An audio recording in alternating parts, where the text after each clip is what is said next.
1908 May മാസത്തിലെ ഉഷ്ണക്കാറ്റ് വീശിയടിക്കുന്ന ഒരു വരണ്ട രാത്രി.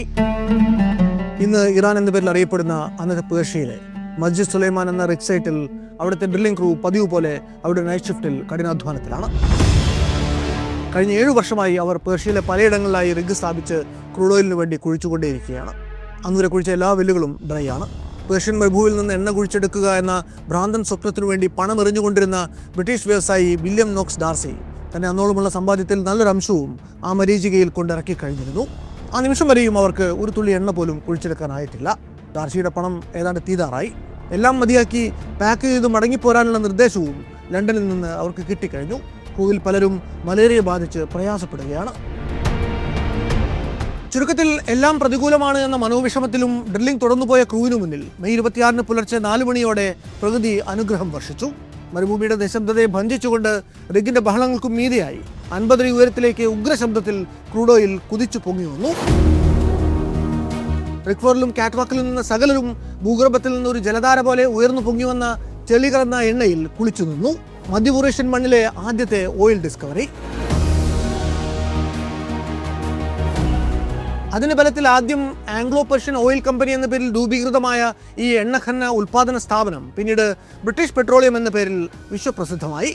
അത് ചർച്ചിലിന്റെ റോയൽ നേവി കപ്പലുകളെ കൽക്കരിയിൽ നിന്ന് ഓയിൽ ഫർണസിലേക്ക് നയിക്കാൻ വേണ്ട ഇന്ധനം നൽകി.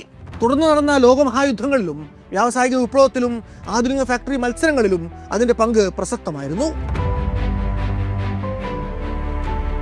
പോകെ പോകെ എണ്ണ എന്നത് വെറുമൊരു ഇന്ധനമല്ലാതെയായി. അത് വേണ്ടുവോളമുള്ള രാജ്യങ്ങൾക്ക് ഇല്ലാത്തവയ്ക്ക് മേലുള്ള ഒരു മേൽക്കൈയായിട്ട് മാറി. 1901 ഒപ്പിട്ട കൺസെഷനിലൂടെ ഡാർസിക്ക് പേർഷ്യൻ എണ്ണയ്ക്ക് മേൽ സിദ്ധിച്ചിരുന്ന മൊണോപ്പൊളി 1951 അന്നത്തെ ഇറാനിയൻ പ്രധാനമന്ത്രി മുഹമ്മദ് മൊസാദെ രാജ്യത്തെ എണ്ണ നിക്ഷേപങ്ങൾ ദേശസാൽക്കരിച്ചതോടെ അവസാനിച്ചു. ആ തീരുമാനമെടുത്ത മൊസാദയെ 2 വർഷത്തിനുള്ളിൽ ഗൂഢാലോചന നടത്തി അട്ടിമറിച്ച് എണ്ണ ലോബി നയം വ്യക്തമാക്കി. എന്നാൽ 60കളിൽ ഒപെക് എന്ന എണ്ണ ഉൽപ്പാദക രാജ്യ കൂട്ടായ്മ വന്നതോടെ എണ്ണയുടെ ഉടമസ്ഥത ഒരു സമ്മർദ്ദ തന്ത്രമായി മാറി. 73 ഓയിൽ എംബാർഗോ നിരവധി സാമ്രാജ്യങ്ങളുടെ അടിവേരിളക്കുകയും ചെയ്തു. പേർഷ്യൻ ഗൾഫിലെ ക്രൂഡ് ഓയിലുമായിട്ട് ബന്ധപ്പെട്ട് കിടക്കുന്ന സകല പ്രശ്നങ്ങളുടെയും ഒത്ത നടുക്കായിട്ടാണ് ഹോർമുസ് കടലിടുക്ക് കിടക്കുന്നത്. ലോകത്തിൽ നിന്നൊഴുകുന്ന എണ്ണയുടെ 1/5 കടന്നു പോകുന്ന വെറും 21 മൈൽ വീതിയുള്ള ഒരു കപ്പൽ ചാൽ. ഇന്ന് 2026 മാർച്ച് മാസത്തിന്റെ ആദ്യ വാരത്തിൽ നമ്മുടെ ലോകത്തെ ഓയിൽ സർക്കുലേഷൻ സിസ്റ്റത്തിന്റെ ആട്ടുരയായിട്ടുള്ള ഹോർമുസ് കടലിടുക്ക് സംഘർഷങ്ങളുടെ കേന്ദ്രബിന്ദുവായിട്ട് മാറിക്കഴിഞ്ഞു. ഇറാനെ വളഞ്ഞിട്ട് ആക്രമിച്ച ഇസ്രായേൽ അമേരിക്കൻ സൈന്യങ്ങൾ അവരുടെ സുപ്രീം ലീഡറായ ആയത്തുള്ള അലി ഖംനെയിയെ തങ്ങൾ എലിമിനേറ്റ് ചെയ്ത വിവരം പുറത്തുവിട്ടു.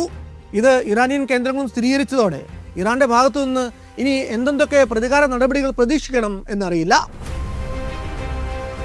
ഈ ഒരു യുദ്ധ സാഹചര്യത്തിൽ എണ്ണ പതിവ് പോലെ $120 പെർ ബാരൽ കഴിഞ്ഞ് മുകളിലേക്ക് പോയിക്കൊണ്ടിരിക്കുകയാണ്.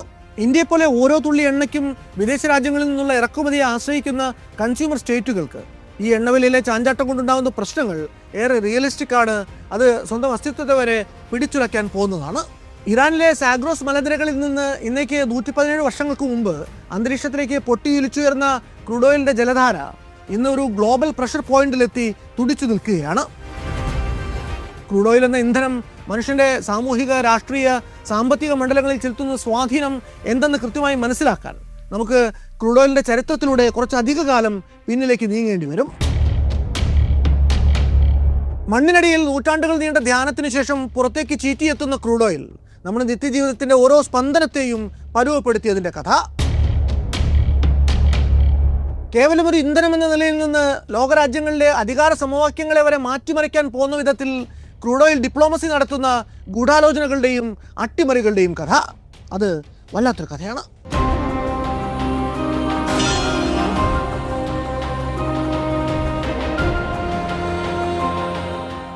വല്ലാത്തൊരു കഥയുടെ സ്വതന്ത്രമായ നിലനിൽപ്പ് ലക്ഷ്യമിട്ട് യൂട്യൂബ് മെമ്പർഷിപ്പ് ആരംഭിച്ച കാര്യം വീണ്ടും ഓർമ്മിപ്പിക്കുന്നു.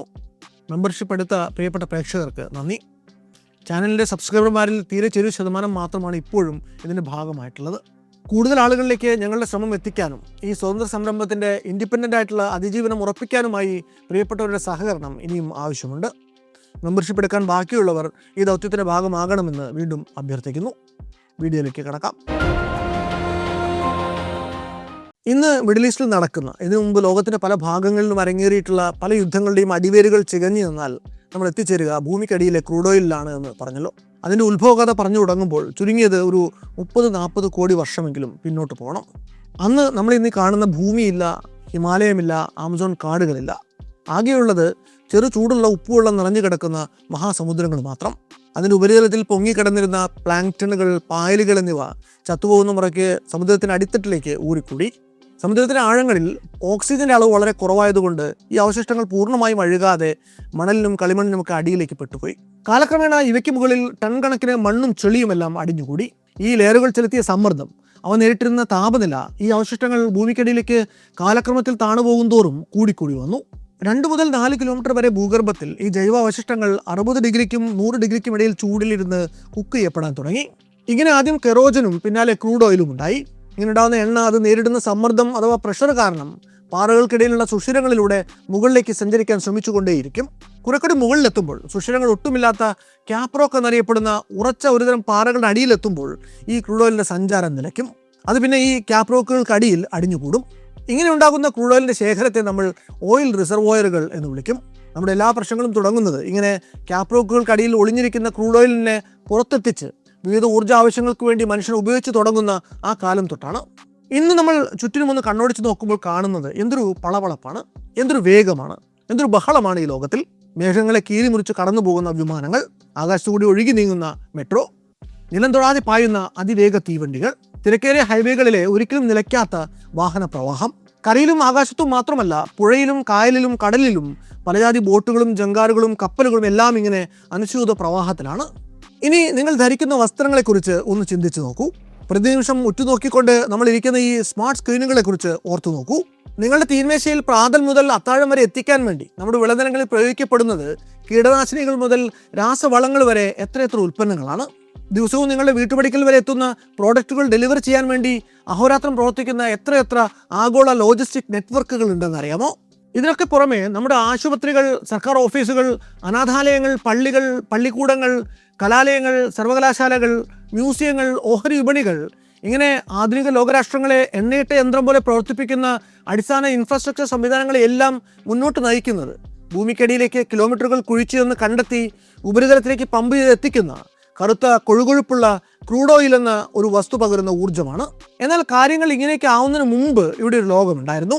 സൂര്യൻ അസ്തമിച്ചാൽ തൽക്ഷണം നിശബ്ദമായിരുന്ന, നിശ്ചലമായിരുന്ന ഒരു ലോകം. വർഷം 1850. വ്യാവസായിക വിപ്ലവം തുടങ്ങിയ കാലം. ലോകത്തിൻ്റെ വിവിധ ഭാഗങ്ങളിലായി കൂണുപോലെ മുളച്ചു പൊങ്ങിയ നിരവധി ഫാക്ടറികൾ കൽക്കരി എന്ന ശബ്ദായമാനമായിട്ടുള്ള ഇന്ധനത്തിൻ്റെ ബലത്തിൽ രാപ്പകലെന്നില്ലാതെ പല ഷിഫ്റ്റുകളിലായിട്ട് തുടർച്ചയായി ഇങ്ങനെ പ്രവർത്തിച്ചുകൊണ്ടേയിരിക്കുകയാണ്. പല നഗരങ്ങളിലും ഇക്കാലത്ത് സംഭവിച്ചത് വളരെ സ്ഫോടനാത്മകമായിട്ടുള്ളൊരു വികസനമാണ്. അന്നത്തെ കാലത്തെ മനുഷ്യരുടെ പ്രധാന ആശങ്ക രാത്രിയായാൽ വെളിച്ചത്തിലുള്ള സംവിധാനം ഒരുക്കേണ്ടത് എങ്ങനെ എന്നുള്ളതായിരുന്നു. അന്നൊക്കെ വീട്ടിൽ വിളക്ക് കത്തിക്കാനുള്ള ഒരു വഴി തിമിംഗലത്തിൻ്റെ കൊഴുപ്പ് കത്തിക്കലായിരുന്നു. തുടക്കത്തിലെ തിമിംഗലവേട്ട എളുപ്പമായിരുന്നു. എന്നാൽ പോകെ പോകെ സാമാന്യം വലിപ്പമുള്ളൊരു തിമിംഗലത്തെ കണ്ടുകിട്ടണമെങ്കിൽ പസഫിക് സമുദ്രത്തിലെ അപകടം നിറഞ്ഞ കപ്പൽ പാതകളിലൂടെ ചെന്ന് തണുത്തുറഞ്ഞു കിടക്കുന്ന ഡീപ്പ് വാട്ടർ ഏരിയയിലേക്ക് കടക്കണമായിരുന്നു. ഒരുപാട് റിസ്ക്കുള്ള പണിയായിരുന്നു അത് എന്നതുകൊണ്ട് വളരെ കുറച്ചു പേർക്ക് അതിനുള്ള ധൈര്യമുണ്ടായിരുന്നുള്ളൂ. സ്വാഭാവികമായും അന്ന് തിമിംഗല കൊഴുപ്പിൻ്റെ സപ്ലൈ വളരെ എളുപ്പത്തിൽ ഇടിഞ്ഞുപോയി. അങ്ങനെ അന്ന് അമേരിക്കയിലെ തിമിംഗല കൊഴുപ്പിൻ്റെ വിപണി വില ഗാലൻ ഒന്നിന് $2.50 വരെ ഉയർന്നു. അന്നത്തെ ഒരു സാധാരണ വർക്കിംഗ് ക്ലാസ് ഫാമിലിക്ക് ഇത് താങ്ങാവുന്ന തുകയല്ല. പിന്നെയുള്ള രണ്ടാമത്തെ ഓപ്ഷൻ അത്രയ്ക്ക് അങ്ങോട്ട് സുരക്ഷിതമെന്ന് പറയാനാവാത്ത ഒന്നായിരുന്നു. വിപണിയിൽ അന്ന് സുലഭമായിട്ട് കിട്ടിയിരുന്ന ക്യാംഫീൻ എന്ന കെമിക്കൽ കത്തിക്കുക എന്നതായിരുന്നു അത്. പക്ഷെ അതിനൊരു പ്രശ്നമുണ്ട്. വളരെ വേഗത്തിൽ തീ പടർന്നു പിടിക്കുന്ന ഒന്നാണ് ഈ ക്യാംഫിൻ. ഇങ്ങനെ ക്യാംഫിൻ കത്തിച്ചതിൽ നിന്ന് തീ ആളി പടർന്ന് അന്ന് പല വീടുകളും പൂർണ്ണമായും കത്തി അമർന്ന സംഭവം വരെ ഉണ്ടായിട്ടുണ്ട്. ചുരുക്കം പറഞ്ഞാൽ ലോകം ഇരുട്ടിൽ തപ്പിയ കാലമായിരുന്നു അത്. ആ ഘട്ടത്തിൽ ഈ പ്രതിസന്ധിയെ ഒറ്റയടിക്ക് പരിഹരിക്കാൻ പറ്റിയ ക്രൂഡ് ഓയിൽ എന്ന അസംസ്കൃത വസ്തു കണ്ടെത്തപ്പെട്ട് കഴിഞ്ഞിരുന്നുവെങ്കിലും അതിലൊരു വലിയ കുഴപ്പമുണ്ടായിരുന്നു. നമ്മളെ പ്രകാശ ദാരിദ്ര്യത്തിൽ നിന്ന് രക്ഷിക്കാൻ അവതരിച്ച, പിന്നീട് അങ്ങോട്ട് 20-ാം നൂറ്റാണ്ട് കണ്ട ഒട്ടുമിക്ക മഹായുദ്ധങ്ങൾക്കുമുള്ള ഇന്ധനമായി മാറിയ ആ അത്ഭുത വസ്തു അതിൻ്റെ ഫുൾ പൊട്ടൻഷ്യൽ ഉപയോഗിക്കപ്പെടാൻ, പ്രോസസ്സ് ചെയ്തെടുക്കപ്പെടാൻ ഒരിത്തിരി കാശിൻ്റെ കുറവുണ്ടായിരുന്നു. കൃത്യമായി പറഞ്ഞാൽ $526.08 കുറവ്. ഇങ്ങനെ 526 ചില്ലാൻ ഡോളർ എന്ന് പറയുമ്പോൾ അതിനെ നിസ്സാരമായിട്ട് കാണരുത്. പൊന്നിന് പവന് വെറും 15-ൽ താഴെ ഡോളർ വിലയുള്ള കാലത്തെ കാര്യമാണ് പറയുന്നത് എന്ന് ഓർക്കണം. ഈ കഥ നടക്കുന്നത് 1854-ലാണ്. ന്യൂയോർക്കിലെ ജോർജ് ബിസൽ എന്നു പേരുള്ള ഒരു അഭിഭാഷകൻ യാദൃച്ഛികമായി ഒരു നാൾ റോക്ക് ഓയിൽ എന്ന് അന്ന് വിളിച്ചിരുന്നൊരു സംഗതി കാണാനിടയായി. അന്ന് വളരെ കുറച്ച് പേർക്ക് മാത്രമേ ഇങ്ങനൊരു സാധനം ഉണ്ടെന്ന് തന്നെ അറിയുമായിരുന്നുള്ളൂ. ഒഴിവിടാതിരിക്കുന്ന ഒരു നല്ല നാറ്റമുള്ള ദ്രാവകമായിരുന്നു അത്. പെൻസിൽവാനിയയിലെ ക്രീക്കുകളിൽ ഊറിക്കൂടി കിടന്നിരുന്ന ഈ എണ്ണയെ അന്ന് പരിസര പ്രദേശങ്ങളിലുള്ളവർ കീറത്തുണികളിൽ കുതിർത്ത് പിഴിഞ്ഞെടുത്ത് ശേഖരിക്കുമായിരുന്നു. അതിനെ ചെറുതായി അരിപ്പ് വെച്ച് അരിച്ചെടുത്ത ശേഷം അന്ന് പലരും സന്ധിവേദനയ്ക്കുള്ള സിദ്ധ ഔഷധമായും കുതിരകളെ ബാധിക്കുന്ന ഏനക്കേടുകൾക്കുള്ള ഒറ്റമൂലിയായും ഒക്കെ പ്രയോഗിച്ചു വന്നിരുന്നു.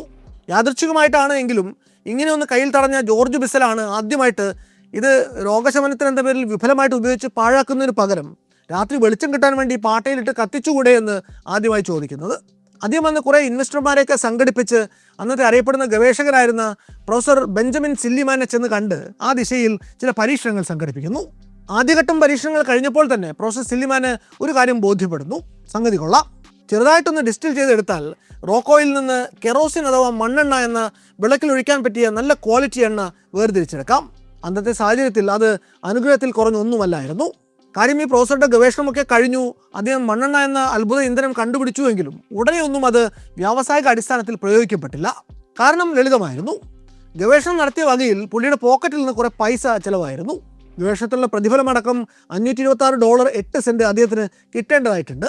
ഈ വിവരം ഇൻവെസ്റ്റർമാരെ വിളിച്ചറിയിച്ചപ്പോൾ അവർ തത്തക്കം പിതക്കം കളിച്ച് പ്രൊഫസർ സില്ലിമാന് കൊടുക്കാനുള്ള പൈസ കൊടുക്കുന്നില്ല. ഇത്രയും പണിയും എടുത്തിട്ട് ഇവരിങ്ങനെ പറ്റിച്ചത് അദ്ദേഹത്തെ കുപിതനാക്കി. ചരിത്രത്തിൽ തന്നെ മാറ്റിമറിക്കാൻ ശേഷിയുണ്ടായിരുന്ന തൻ്റെ ഗവേഷണങ്ങളുടെ ഫലമടങ്ങിയ റിപ്പോർട്ട് ഒരു സ്നേഹിതൻ്റെ പക്കൽ ഒളിപ്പിച്ചു വെക്കാൻ കൊടുത്തിട്ട് അദ്ദേഹം നാട് വിട്ടുപോയി. ആ തന്ത്രം ഫലിച്ചു. പ്രൊഫസർ മുങ്ങിയതോടെ ഇൻവെസ്റ്റർമാർ അയഞ്ഞു. ഒരുവിധം അവരെങ്ങനെയോ പൈസ കൊടുത്തു തീർത്തു. ഒടുവിൽ ആ റിപ്പോർട്ട് പുറത്തു വന്നു. പ്രൊഫസർ സില്ലിമാൻ്റെ ആശയം പ്രാവർത്തികമാക്കാൻ പറ്റിയതാണ് എന്ന് ശാസ്ത്രീയമായിട്ട് തന്നെ തെളിയിക്കപ്പെട്ടു. പിന്നീട് അവർ നേരിട്ടത് കുറെ കൂടി വലിയൊരു പ്രായോഗിക പ്രശ്നത്തെയാണ്. റോക്ക് ഓയിൽ വാറ്റിയെടുത്താൽ മണ്ണെണ്ണ കിട്ടുമെന്നത് ശരി തന്നെ, എന്ന് വെച്ചാൽ അതിനുവേണ്ട അസംസ്കൃത വസ്തു, അതായത് റോക്ക് ഓയിൽ നമുക്ക് ക്രീക്കിൽ കെട്ടിക്കിടക്കുന്നിടത്ത് നിന്ന് മുഷിഞ്ഞ തുണി കുതിർത്ത് പിഴിഞ്ഞെടുത്തുണ്ടാക്കിയാൽ തികയില്ല. അത് വ്യാവസായിക അടിസ്ഥാനത്തിൽ ഭൂമിക്കടിയിലെ ആഴങ്ങളിൽ നിന്ന് കുഴിച്ചെടുക്കാൻ വേണ്ട സാങ്കേതിക വിദ്യ തന്നെ വികസിപ്പിച്ചെടുക്കണം. ഈ ഘട്ടത്തിലാണ് എഡ്വിൻ എൽ ഡ്രേക്കിൻ്റെ വരവ്. ഡ്രേക്ക് പക്ഷേ ഒരു എഞ്ചിനീയറോ ജിയോളജിസ്റ്റോ ഒന്നും ആയിരുന്നില്ല. 38-കാരനായ ഒരു മുൻ റെയിൽ റോഡ് കണ്ടക്ടറായിരുന്നു അദ്ദേഹം. ഒരു ലോഡ്ജിലെ താമസക്കാരനായിരുന്ന ആ മിഡിൽ ക്ലാസ് മനുഷ്യനെ കലശലായ നടുവേദന സ്ഥിരമായി അലട്ടിയിരുന്നു. ഇൻവെസ്റ്റർമാർ അദ്ദേഹത്തെ ഹയർ ചെയ്തതിന് ഒരേ ഒരു കാരണമേ ഉണ്ടായിരുന്നുള്ളൂ. അത് അദ്ദേഹത്തിൻ്റെ പക്കലുണ്ടായിരുന്ന ഒരു ട്രെയിൻ പാസ്സാണ്. അത് വെച്ച് കുറേ പൈസ യാത്രയ്ക്ക് ലാഭിക്കാമെന്ന് അവർ കരുതി. അവരിയാളെ പറഞ്ഞുവിടുന്നത് വെറും 125 പേർ മാത്രം താമസമുണ്ടായിരുന്ന പെൻസിൽവാനിയയിലെ ടൈറ്റസ് വിൽ എന്ന കുഞ്ഞു പട്ടണത്തിലേക്കാണ്. അവിടുത്തെ റഫ് ആൻഡ് ടഫ് ആയിട്ടുള്ള ആളുകൾ ഇയാളൊന്ന് ബഹുമാനിച്ചോട്ടെ എന്ന് കരുതി അയച്ചിരുന്ന കത്തുകളിൽ അവർ എഴുതിയിരുന്ന മേൽവിലാസത്തിൽ കൊടുത്ത പേര് കേണൽ EL ഡ്രേക്ക് എന്നായിരുന്നു.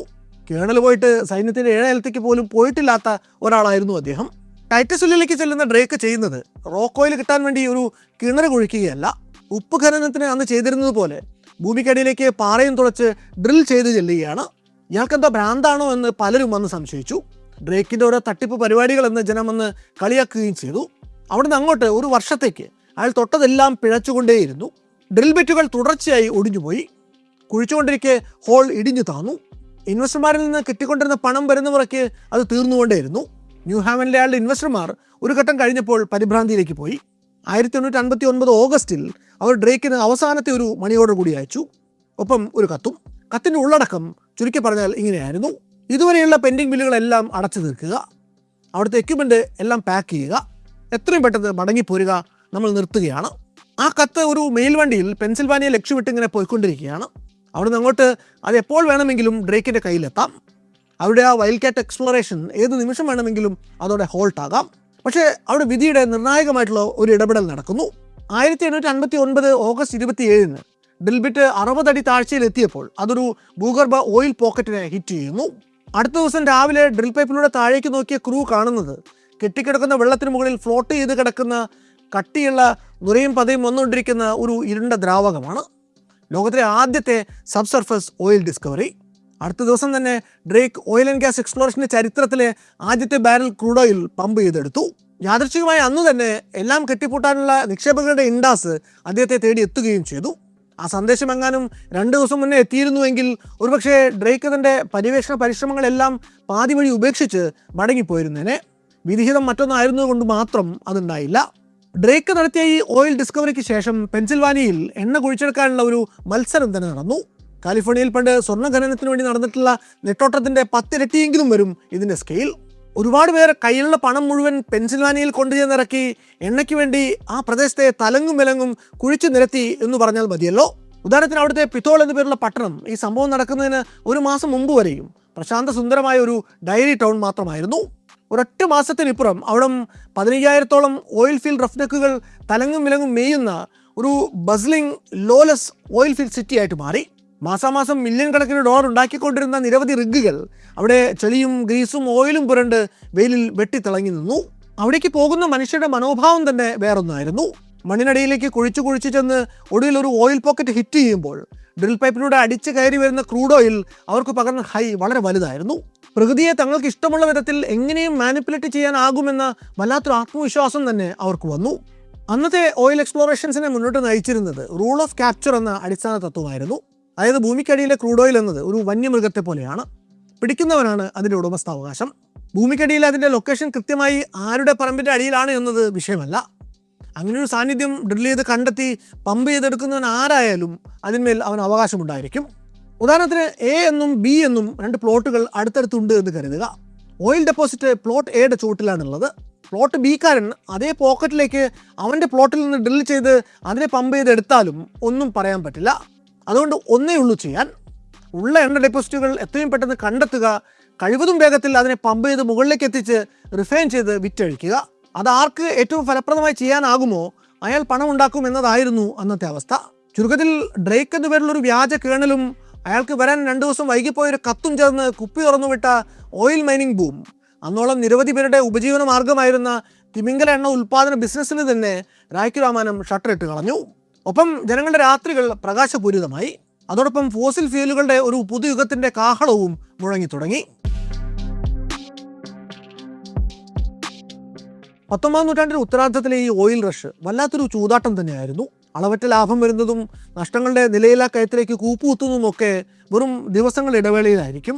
ഇന്നത്തെ കോടീശ്വരൻ നാളെ തെരുവിൽ നിൽക്കുന്നത് സ്ഥിരം കാഴ്ചയായിരുന്നു എന്ന്.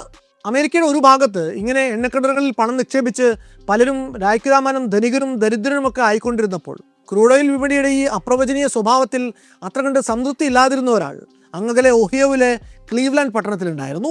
പേര് ജോൺ ഡേവിസൺ റോക്ക്ഫെല്ലർ. എന്തിനും ഏതിനും കൃത്യമായ കണക്ക് സൂക്ഷിക്കുന്ന പ്രകൃതമായിരുന്നു റോക്ക്ഫെല്ലറുടേത്. ചിലവാക്കുന്ന ഓരോ തുട്ടും ലെഡ്ജർ എ എന്ന് വിളിക്കുന്ന ഒരു ചെറിയ ചുവന്ന പുസ്തകത്തിൽ അയാൾ കൃത്യമായി എഴുതി വയ്ക്കുമായിരുന്നു. ഇടപെടുന്ന എന്തിനും ഏതിനും തൻ്റേതായിട്ടുള്ള ചിട്ടവട്ടങ്ങൾ വെച്ചു പുലർത്തുന്ന ഒരു കർക്കശ ബുദ്ധിയായിരുന്നു റോക്ക്ഫെല്ലർ.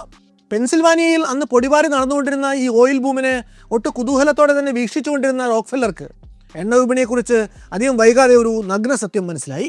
ശരിക്കുള്ള പണം, ശരിക്കുള്ള പവർ അതിരിക്കുന്നത് എണ്ണ കണ്ടെത്തുന്നതിലോ അത് എളുപ്പം കുഴിച്ചെടുക്കുന്നതിലോ അല്ല. ഒരു ഡ്രിൽബിറ്റും റിഗും കയ്യിലുള്ള ഏത് മണ്ടനും ഒരൽപ്പം ഭാഗ്യം കൂടി ഉണ്ടായാൽ അത് സാധിച്ചെന്ന് വരും. The real power is in the bottle neck.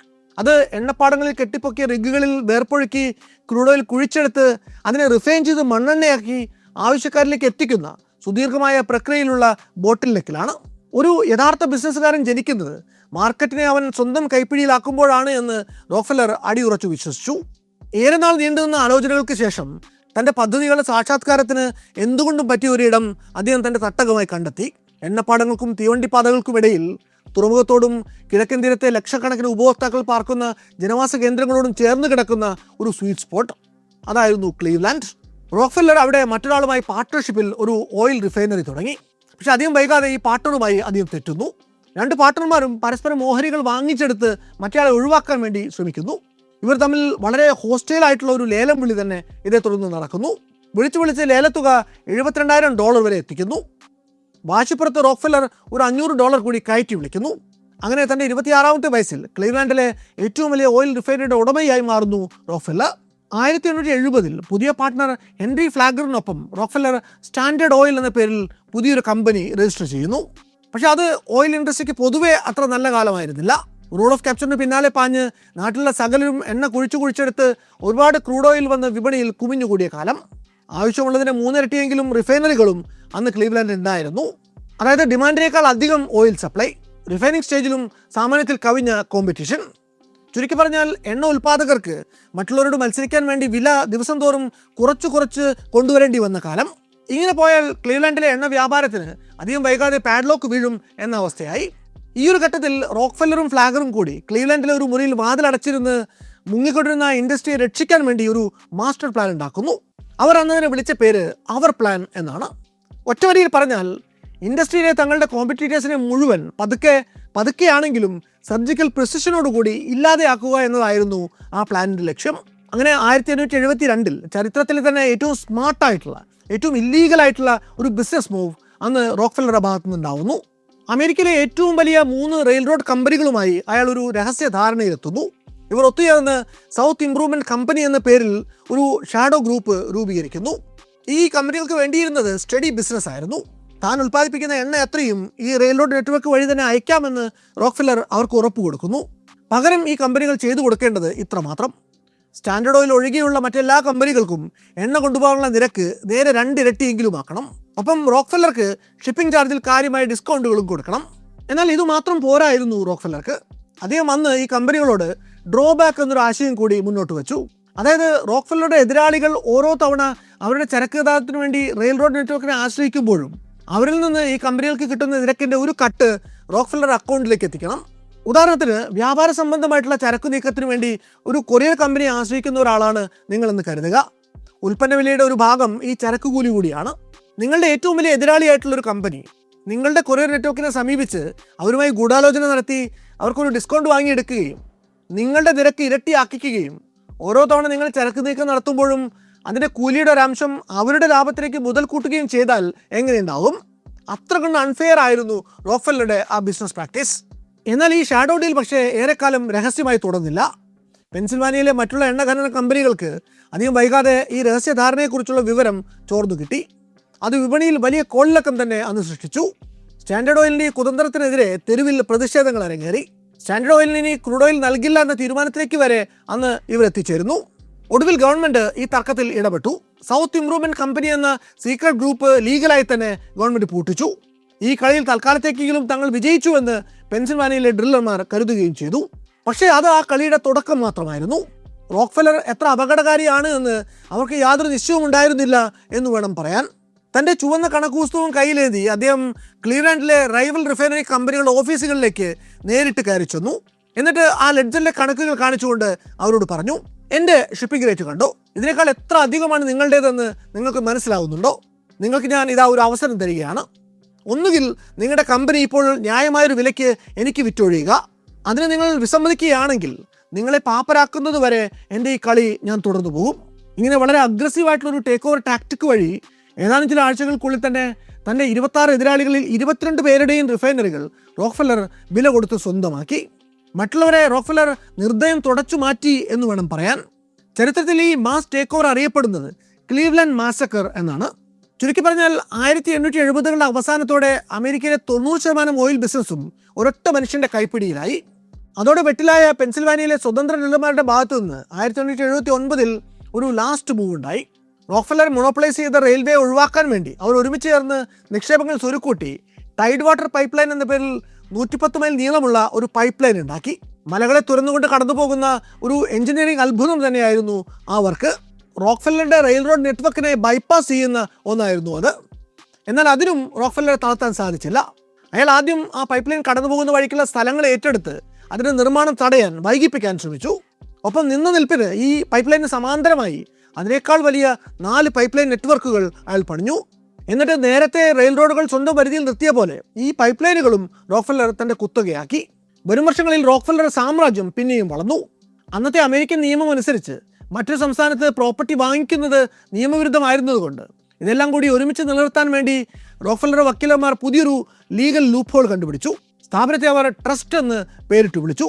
ന്യൂയോർക്കിലെ 26 ബ്രോഡ്വേയിലുള്ള അമ്പരചുംബിയ ഒരു കെട്ടിടത്തിൻ്റെ കോൺഫറൻസ് ഹാളിലിരുന്ന് ആ ട്രസ്റ്റിൻ്റെ 9 അംഗ ഡയറക്ടർ ബോർഡ് ലോകം മുഴുവൻ പടർന്നു പന്തലിച്ച റോക്ക്ഫെല്ലറുടെ ഭീമൻ ബിസിനസ് സാമ്രാജ്യത്തിൻ്റെ സൂപ്പർ ബ്രെയിനായിട്ട് പ്രവർത്തിച്ചു. എണ്ണ പരീക്ഷണം എന്ന ഏറെ വന്യമായ കഠിന പ്രയത്നത്തിലേക്ക് അരയും തലയും മുറുക്കി ഇറങ്ങിച്ചെന്ന റോക്ക്ഫെല്ലർ അതിന് അക്ഷരാർത്ഥത്തിൽ ലോകത്തിലെ ആദ്യത്തെ കുത്തക മുതലാളിത്ത സ്ഥാപനമാക്കി മാറ്റി. അതിൻ്റെ ബലത്തിൽ അമേരിക്കയെ മുഴുവനായും റോക്ക്ഫെല്ലർ തൻ്റെ കൈപ്പിടിയിൽ ഒതുക്കി. എന്നാൽ ഇങ്ങനെ വളഞ്ഞ വഴിക്ക് നേടിയ സമ്പത്തും സ്വാധീനവും ഒക്കെ നിലനിർത്തണമെന്നുണ്ടെങ്കിൽ റോക്ക്ഫെല്ലർക്ക് തൻ്റെ നീരാളി കൈകൾ ലോകത്തിൻ്റെ എല്ലാ കോണിലേക്കും പടർത്തേണ്ടതുണ്ടായിരുന്നു. പക്ഷേ റോക്ക്ഫെല്ലറുടെ ഈ ആഗോള സാമ്പത്തിക അധിനിവേശ പരിശ്രമങ്ങൾക്കെതിരെ കടുത്ത പ്രതിഷേധങ്ങൾ ഉയർന്നു വരാനിരിക്കുന്നതേ ഉണ്ടായിരുന്നുള്ളൂ. റോക്ക്ഫെല്ലറുടെ സാമ്രാജ്യത്തിന് ഭീഷണി ഉയർന്നു വന്നത് തികച്ചും അപ്രതീക്ഷിതമായ ഒരു കോണിൽ നിന്നായിരുന്നു. അത് ഉയർത്തിയ വ്യക്തിയുടെ പേര് റോബർട്ട് നൊബേൽ എന്നാണ്. സാക്ഷാൽ ആൽഫ്രഡ് നൊബേലിൻ്റെ മൂത്ത സഹോദരനായിരുന്നു കക്ഷി. റൈഫിലുകളുടെ പിടിയുണ്ടാക്കാൻ വേണ്ടി വോൾഡൻ മരത്തിൻ്റെ തടി വാങ്ങാനായി 1873 റഷ്യയിലേക്ക് പോയതായിരുന്നു പുള്ളി. റഷ്യൻ പര്യടനത്തിനിടയിൽ കാസ്പിയൻ കടൽത്തീരത്ത് ഇന്ന് അസർബൈജാൻ്റെ അതിർത്തിക്കുള്ളിൽ സ്ഥിതി ചെയ്യുന്ന ബാക്കുവിൽ അദ്ദേഹം എത്തിപ്പെടുന്നു. നമ്മൾ ഈ പുരാണ കഥകളിലൊക്കെ കാണും പോലെ ഏറെ നിഗൂഢമായിട്ടുള്ളൊരു സ്ഥലമാണ് ബാക്കു. അവിടുത്തെ ഫയർ ടെമ്പിളുകൾ പ്രസിദ്ധമാണ്. എന്നാൽ റോബർട്ടിനെ ആകർഷിച്ചത് ബാക്കുവിലെ പ്രകൃതി ഭംഗിയോ അവിടുത്തെ ക്ഷേത്രങ്ങളുടെ ചാരുതയോ ഒന്നുമല്ല. അദ്ദേഹം മതിമറന്നു പോയത് ആ തീരദേശ നഗരത്തിൽ അരങ്ങേറിക്കൊണ്ടിരുന്ന റിഫൈനറി വിപ്ലവം കണ്ടാണ്. ഹൈഡ്രോ കാർബൺ ഇന്ധനങ്ങളുടെ ഒരു അക്ഷയ ഖനിയാണ് ബാക്കു. അവിടെയുള്ളത് എണ്ണ കിണറുകളല്ല, പ്രതിദിനം ഏതാണ്ട് 43,000 ബാരൽ ക്രൂഡ് ഓയിൽ പമ്പ് ചെയ്തു വിടുന്ന വലിയ ഓയിൽ ഫൗണ്ടനുകൾ തന്നെയാണ് എന്ന് അദ്ദേഹത്തിന് ബോധ്യപ്പെട്ടു. ചുരുക്കത്തിൽ മരം വാങ്ങാൻ വന്ന റോബർട്ട് വന്ന കാര്യം മറന്ന് അവിടെ ചെറിയൊരു റിഫൈനറി വില കൊടുത്ത് സ്വന്തമാക്കി. അടുത്ത 10 വർഷം കൊണ്ട് നോബ്ലിൻ്റെ കമ്പനിയും അതിസമ്പന്നരായ റോത്സ്ചൈൽഡ് ഫാമിലിയും ചേർന്നുകൊണ്ട് റഷ്യയെ എണ്ണ പര്യവേഷണ രംഗത്തെ ഒരു പവർ ഹൗസാക്കി മാറ്റുന്നു. അവർക്ക് പക്ഷേ ആഗോളതലത്തിലൊരു സ്വാധീന ശക്തിയായിട്ട് മാറാൻ ജിയോഗ്രഫിക്കലായ ഒരു പ്രതിബന്ധമുണ്ടായിരുന്നു. അവർക്ക് സ്വന്തമായിരുന്ന ക്രൂഡ് ഓയിൽ അത്രയും കരയിൽ കുടുങ്ങിക്കിടപ്പാണ്. ആ എണ്ണ ലാഭകരമായി ഖനനം ചെയ്തെടുത്ത് ഏഷ്യൻ മാർക്കറ്റുകളിലേക്ക് ഷിപ്പ് ചെയ്തെത്തിച്ച് വിലയിൽ റോക്ക്ഫെല്ലറുടെ എണ്ണയുമായിട്ട് മത്സരിക്കുക എന്നത് ഏറെക്കുറെ അസാധ്യമായ ഒരു കാര്യമായിരുന്നു. ഈ സാഹചര്യത്തിലേക്കാണ് മാർക്കസ് സാമുവലിൻ്റെ എൻട്രി. ലണ്ടനിൽ നിന്നുള്ള ഒരു ജൂത വ്യാപാരിയായിരുന്നു സാമുവൽ. കടലോരത്ത് ശംഖും ചിപ്പിയും ഒക്കെ കൊണ്ടുവന്ന് വിറ്റിരുന്ന ഒരാളായിരുന്നു മാർക്കസിൻ്റെ അച്ഛൻ. പറയത്തക്ക വലിയ ബിസിനസ് പാരമ്പര്യമൊന്നും ഇല്ലെങ്കിലും റോക്ക്ഫെല്ലറുടെ സ്റ്റാൻഡേർഡ് ഓയിൽ എങ്ങനെയാണ് ഏഷ്യൻ വിപണികളിലേക്ക് വന്നെത്തുന്നത് എന്ന് മാർക്കസ് സാമുവൽ കൃത്യമായി തന്നെ നിരീക്ഷിക്കുന്നു. അമേരിക്കയിലെ ഏതെങ്കിലും ഒരു തുറമുഖത്തു നിന്ന് കപ്പലിൽ കയറ്റിയാണ് റോക്ക്ഫെല്ലർ തൻ്റെ എണ്ണ ഏഷ്യൻ മാർക്കറ്റുകളിൽ എത്തിച്ചിരുന്നത്. തുറമുഖങ്ങളിൽ നിന്ന് ആഫ്രിക്കൻ മുനമ്പ് ചുറ്റി ഏറെ ദിവസങ്ങളെടുത്താണ് റോക്ക്ഫെല്ലറുടെ കെറോസിൻ ഏഷ്യൻ വിപണികളിലേക്ക് എത്തിച്ചേർന്നിരുന്നത്. വളരെ സമയമെടുത്തുള്ള ആ ഷിപ്പിംഗ് വളരെ എക്സ്പെൻസീവ് ആയിരുന്നുവെങ്കിലും 1 ഗാലൻ 5 ഗാലൻ എന്നീ 2 അളവുകളിൽ നീല നിറത്തിലുള്ള ടിൻ ക്യാനുകളിൽ നിറച്ച് വിപണിയിൽ എത്തിച്ചിരുന്ന റോക്ക്ഫെല്ലറുടെ മണ്ണെണ്ണയ്ക്ക് അന്ന് ഡിമാൻഡ് വളരെ കൂടുതലായിരുന്നു. അത് ഏഷ്യൻ നാടുകളിൽ ഏറെ ജനപ്രിയവുമായിരുന്നു. റോക്ക്ഫെല്ലർ അമേരിക്കയിൽ ഉൽപ്പാദിപ്പിക്കുന്നതിനേക്കാൾ കുറഞ്ഞ നിരക്കിൽ റഷ്യയിൽ മണ്ണെണ്ണ റിഫൈൻ ചെയ്തെടുക്കാൻ സാധിക്കുമായിരുന്നു. ആകെയുള്ളൊരു തടസ്സം അതിൻ്റെ കോസ്റ്റ് എഫക്റ്റീവ് ആയിട്ടുള്ള ഷിപ്പിംഗ് ആണ്. റഷ്യയിൽ നിന്ന് ആഫ്രിക്ക കറങ്ങി വന്നാൽ ആ ഷിപ്പിംഗ് ചെലവ് ഒരു പരിധിയിൽ കൂടുതൽ കുറയ്ക്കാൻ സാധിക്കില്ല എന്നുറപ്പാണ്. ഈ സാഹചര്യത്തിലാണ് മാർക്കസിൻ്റെ മനസ്സിലേക്ക് അന്നോളം ആരും ചിന്തിച്ചിട്ടില്ലാത്ത ഒരു പ്ലാൻ കടന്നു വരുന്നത്. സൂയസ് കനാൽ പണി തീർത്ത് കപ്പലുകൾക്ക് വേണ്ടി തുറന്നു കൊടുത്തിട്ട് അധികം നാളായിരുന്നില്ല. സാമാന്യത്തിലധികം വലിപ്പമുള്ള ലോഹത്തിൽ തീർത്ത ചരക്ക് കപ്പലുകളുടെ ഒരു ഫ്ലീറ്റ് തന്നെ റെഡിയാക്കി റഷ്യയിൽ നിന്ന് കുറഞ്ഞ വിലയ്ക്ക് എണ്ണ വാങ്ങി നേരെ ഈ പുതുതായി തുറന്നു കിട്ടിയ സൂയസ് കനാൽ വഴിക്കുള്ള കപ്പൽ പാതയിലൂടെ ഏഷ്യയിലേക്ക് എണ്ണ കൊണ്ടുപോയാൽ എങ്ങനെയുണ്ടാകും? സാമുവലിൻ്റെ ഈ ഭ്രാന്തനാശയം നടപ്പിലാക്കുന്നത് തടയാൻ റോക്ക്ഫെല്ലർ അന്ന് തൻ്റെ സ്വാധീനം ഉപയോഗിച്ച് പരമാവധി ശ്രമിച്ചു നോക്കുന്നുണ്ട്. പരമരഹസ്യമായി അന്ന് സ്റ്റാൻഡേർഡ് ഓയിൽ കമ്പനി ബ്രിട്ടനിലെ ഏറ്റവും മികച്ച അഭിഭാഷകരെ വക്കാലത്തേൽപ്പിച്ച് ബ്രിട്ടീഷ് ഗവൺമെൻറ്റിനെ സ്വാധീനിക്കാൻ ശ്രമിക്കുന്നു. സൂയസ് കനാലിനെ പൊട്ടിത്തെറിപ്പിക്കാൻ പോകുന്ന ഫ്ലോട്ടിംഗ് ടൈം ബോംബുകളാണ് സാമുവലിൻ്റെ ഈ കപ്പലുകളെന്ന് അന്ന് വക്കീലന്മാർ പറഞ്ഞു വരുത്തി. എന്നാൽ ഈ കുപ്രചാരങ്ങളൊന്നും തന്നെ ഫലവത്തായില്ല. 1892 സാമുവലിൻ്റെ ആദ്യത്തെ mega oil tanker ship Suez Canal കടക്കുക തന്നെ ചെയ്തു. അച്ഛൻ്റെ ഓർമ്മയ്ക്ക് മ്യൂറെക്സ് എന്ന ഒരു കടൽശങ്കിൻ്റെ പേരാണ് അന്ന് അയാൾ ആ ഷിപ്പിനിട്ടത്. കടും ചുവപ്പ് നിറത്തിലായിരുന്നു സാമുവലിൻ്റെ കപ്പലുകളെല്ലാം പെയിൻറ് ചെയ്യപ്പെട്ടിരുന്നത്. ഇങ്ങനെ കുറഞ്ഞ ഷിപ്പിംഗ് ചെലവിൽ മണ്ണെണ്ണ ഏഷ്യൻ വിപണിയിൽ എത്തിച്ചിട്ടും തുടക്കത്തിൽ വളരെ വിചിത്രമായ ചില കാരണങ്ങൾ കൊണ്ട് കമ്പനിക്ക് ഒരുപാട് നഷ്ടങ്ങൾ വന്നു. അത് ഏഷ്യൻ ഉപഭോക്താക്കളുടെ ഒരു പ്രത്യേക ശീലം കാരണം ഉണ്ടായതാണ്. അന്നത്തെ റോക്ക്ഫെല്ലറുടെ നീല നിറത്തിലുള്ള എണ്ണ ക്യാനുകൾ വളരെ പ്രസിദ്ധമായിരുന്നു. ആ ക്യാനുകളുടെ നീല നിറത്തിലുള്ള ടിൻ ഷീറ്റ് ജനങ്ങൾ വീടുകളുടെ ചോർച്ച തടയാനും പട്ടിക്കൂടുണ്ടാക്കാനും വേലി കെട്ടാനും വരെ ഉപയോഗിച്ചു പോന്നിരുന്നു. സാമുവൽ കുറെ കൂടി വലിയ ബാരലുകളിൽ കയറ്റി മണ്ണെണ്ണ കുറെ കൂടി കുറഞ്ഞ നിരക്കിൽ വിപണിയിൽ എത്തിച്ചിട്ടും അന്നോളം അവർ കണ്ടുശീലിച്ച നീല ക്യാനുകളിലല്ല അവ വന്നിരുന്നത് എന്നുകൊണ്ട് മാത്രം ജനം അത് വാങ്ങാൻ തയ്യാറായില്ല. എന്നാൽ ഈ വിചിത്രമായ സാഹചര്യത്തെ ബുദ്ധിപരമായി തന്നെ സാമുവൽ നേരിട്ടു. അയാൾ ഈ പുതിയ സാഹചര്യത്തെ വളരെ പെട്ടെന്ന് തന്നെ അഡാപ്റ്റ് ചെയ്തു. ഏഷ്യയിലേക്ക് റോ മെറ്റൽ കയറ്റി അയച്ച് അവിടുത്തെ ലോക്കൽ വെണ്ടർമാരുടെ സഹായത്തോടെ റോക്ക്ഫെല്ലറുടെ ക്യാനിൻ്റെ ഡിസൈൻ അതുപോലെ പകർത്തി തൻ്റെ മണ്ണെണ്ണ അതിൽ പാക്ക് ചെയ്ത് വിൽക്കാൻ വേണ്ട ക്യാനുകൾ ഇയാൾ നിർമ്മിച്ചെടുത്തു. റോക്ക്ഫെല്ലറുടെ ക്യാൻ നീലയായിരുന്നുവെങ്കിൽ സാമുവലിൻ്റെ ക്യാൻ നല്ല ബ്രൈറ്റ് റെഡ് കളറിലായിരുന്നു. അതൊരു വൻ മാർക്കറ്റിംഗ് മൂവ് ആയിരുന്നു. അതിൽ റോക്ക്ഫെല്ലർ വീണുപോയി. റെഡ് ക്യാൻ ഓപ്പറേഷൻ, ശംഖുകളുടെ പേരിൽ സ്വന്തം hightech metal oil tanker fleet എന്നിവയടക്കം അന്ന് സാമുവൽ റോക്ക്ഫെല്ലറോട് മുട്ടാൻ വേണ്ടി വിഭാവനം ചെയ്ത് സാക്ഷാത്കരിച്ച ആ ബിസിനസ് സാമ്രാജ്യമാണ് പിന്നീട് നാമെല്ലാം ഷെൽ എന്ന പേരിൽ അറിഞ്ഞ ആഗോള എണ്ണ ഭീമൻ.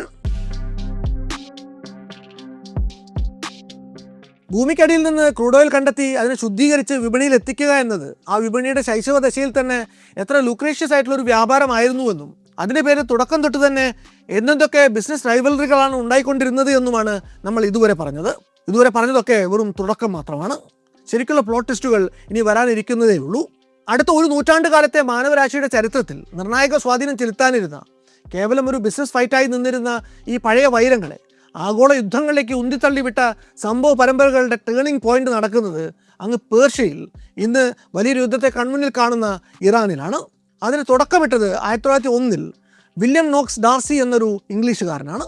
പേർഷ്യയിലെ ചുട്ടുപൊള്ളുന്ന മരുഭൂമികളിലേക്ക് തൻ്റെ സമ്പാദ്യം മുഴുവൻ ചെലവഴിച്ചുകൊണ്ട് എണ്ണ പര്യവേക്ഷണ മോഹങ്ങളുമായി വന്നെത്തിയതായിരുന്നു ഡാർസി.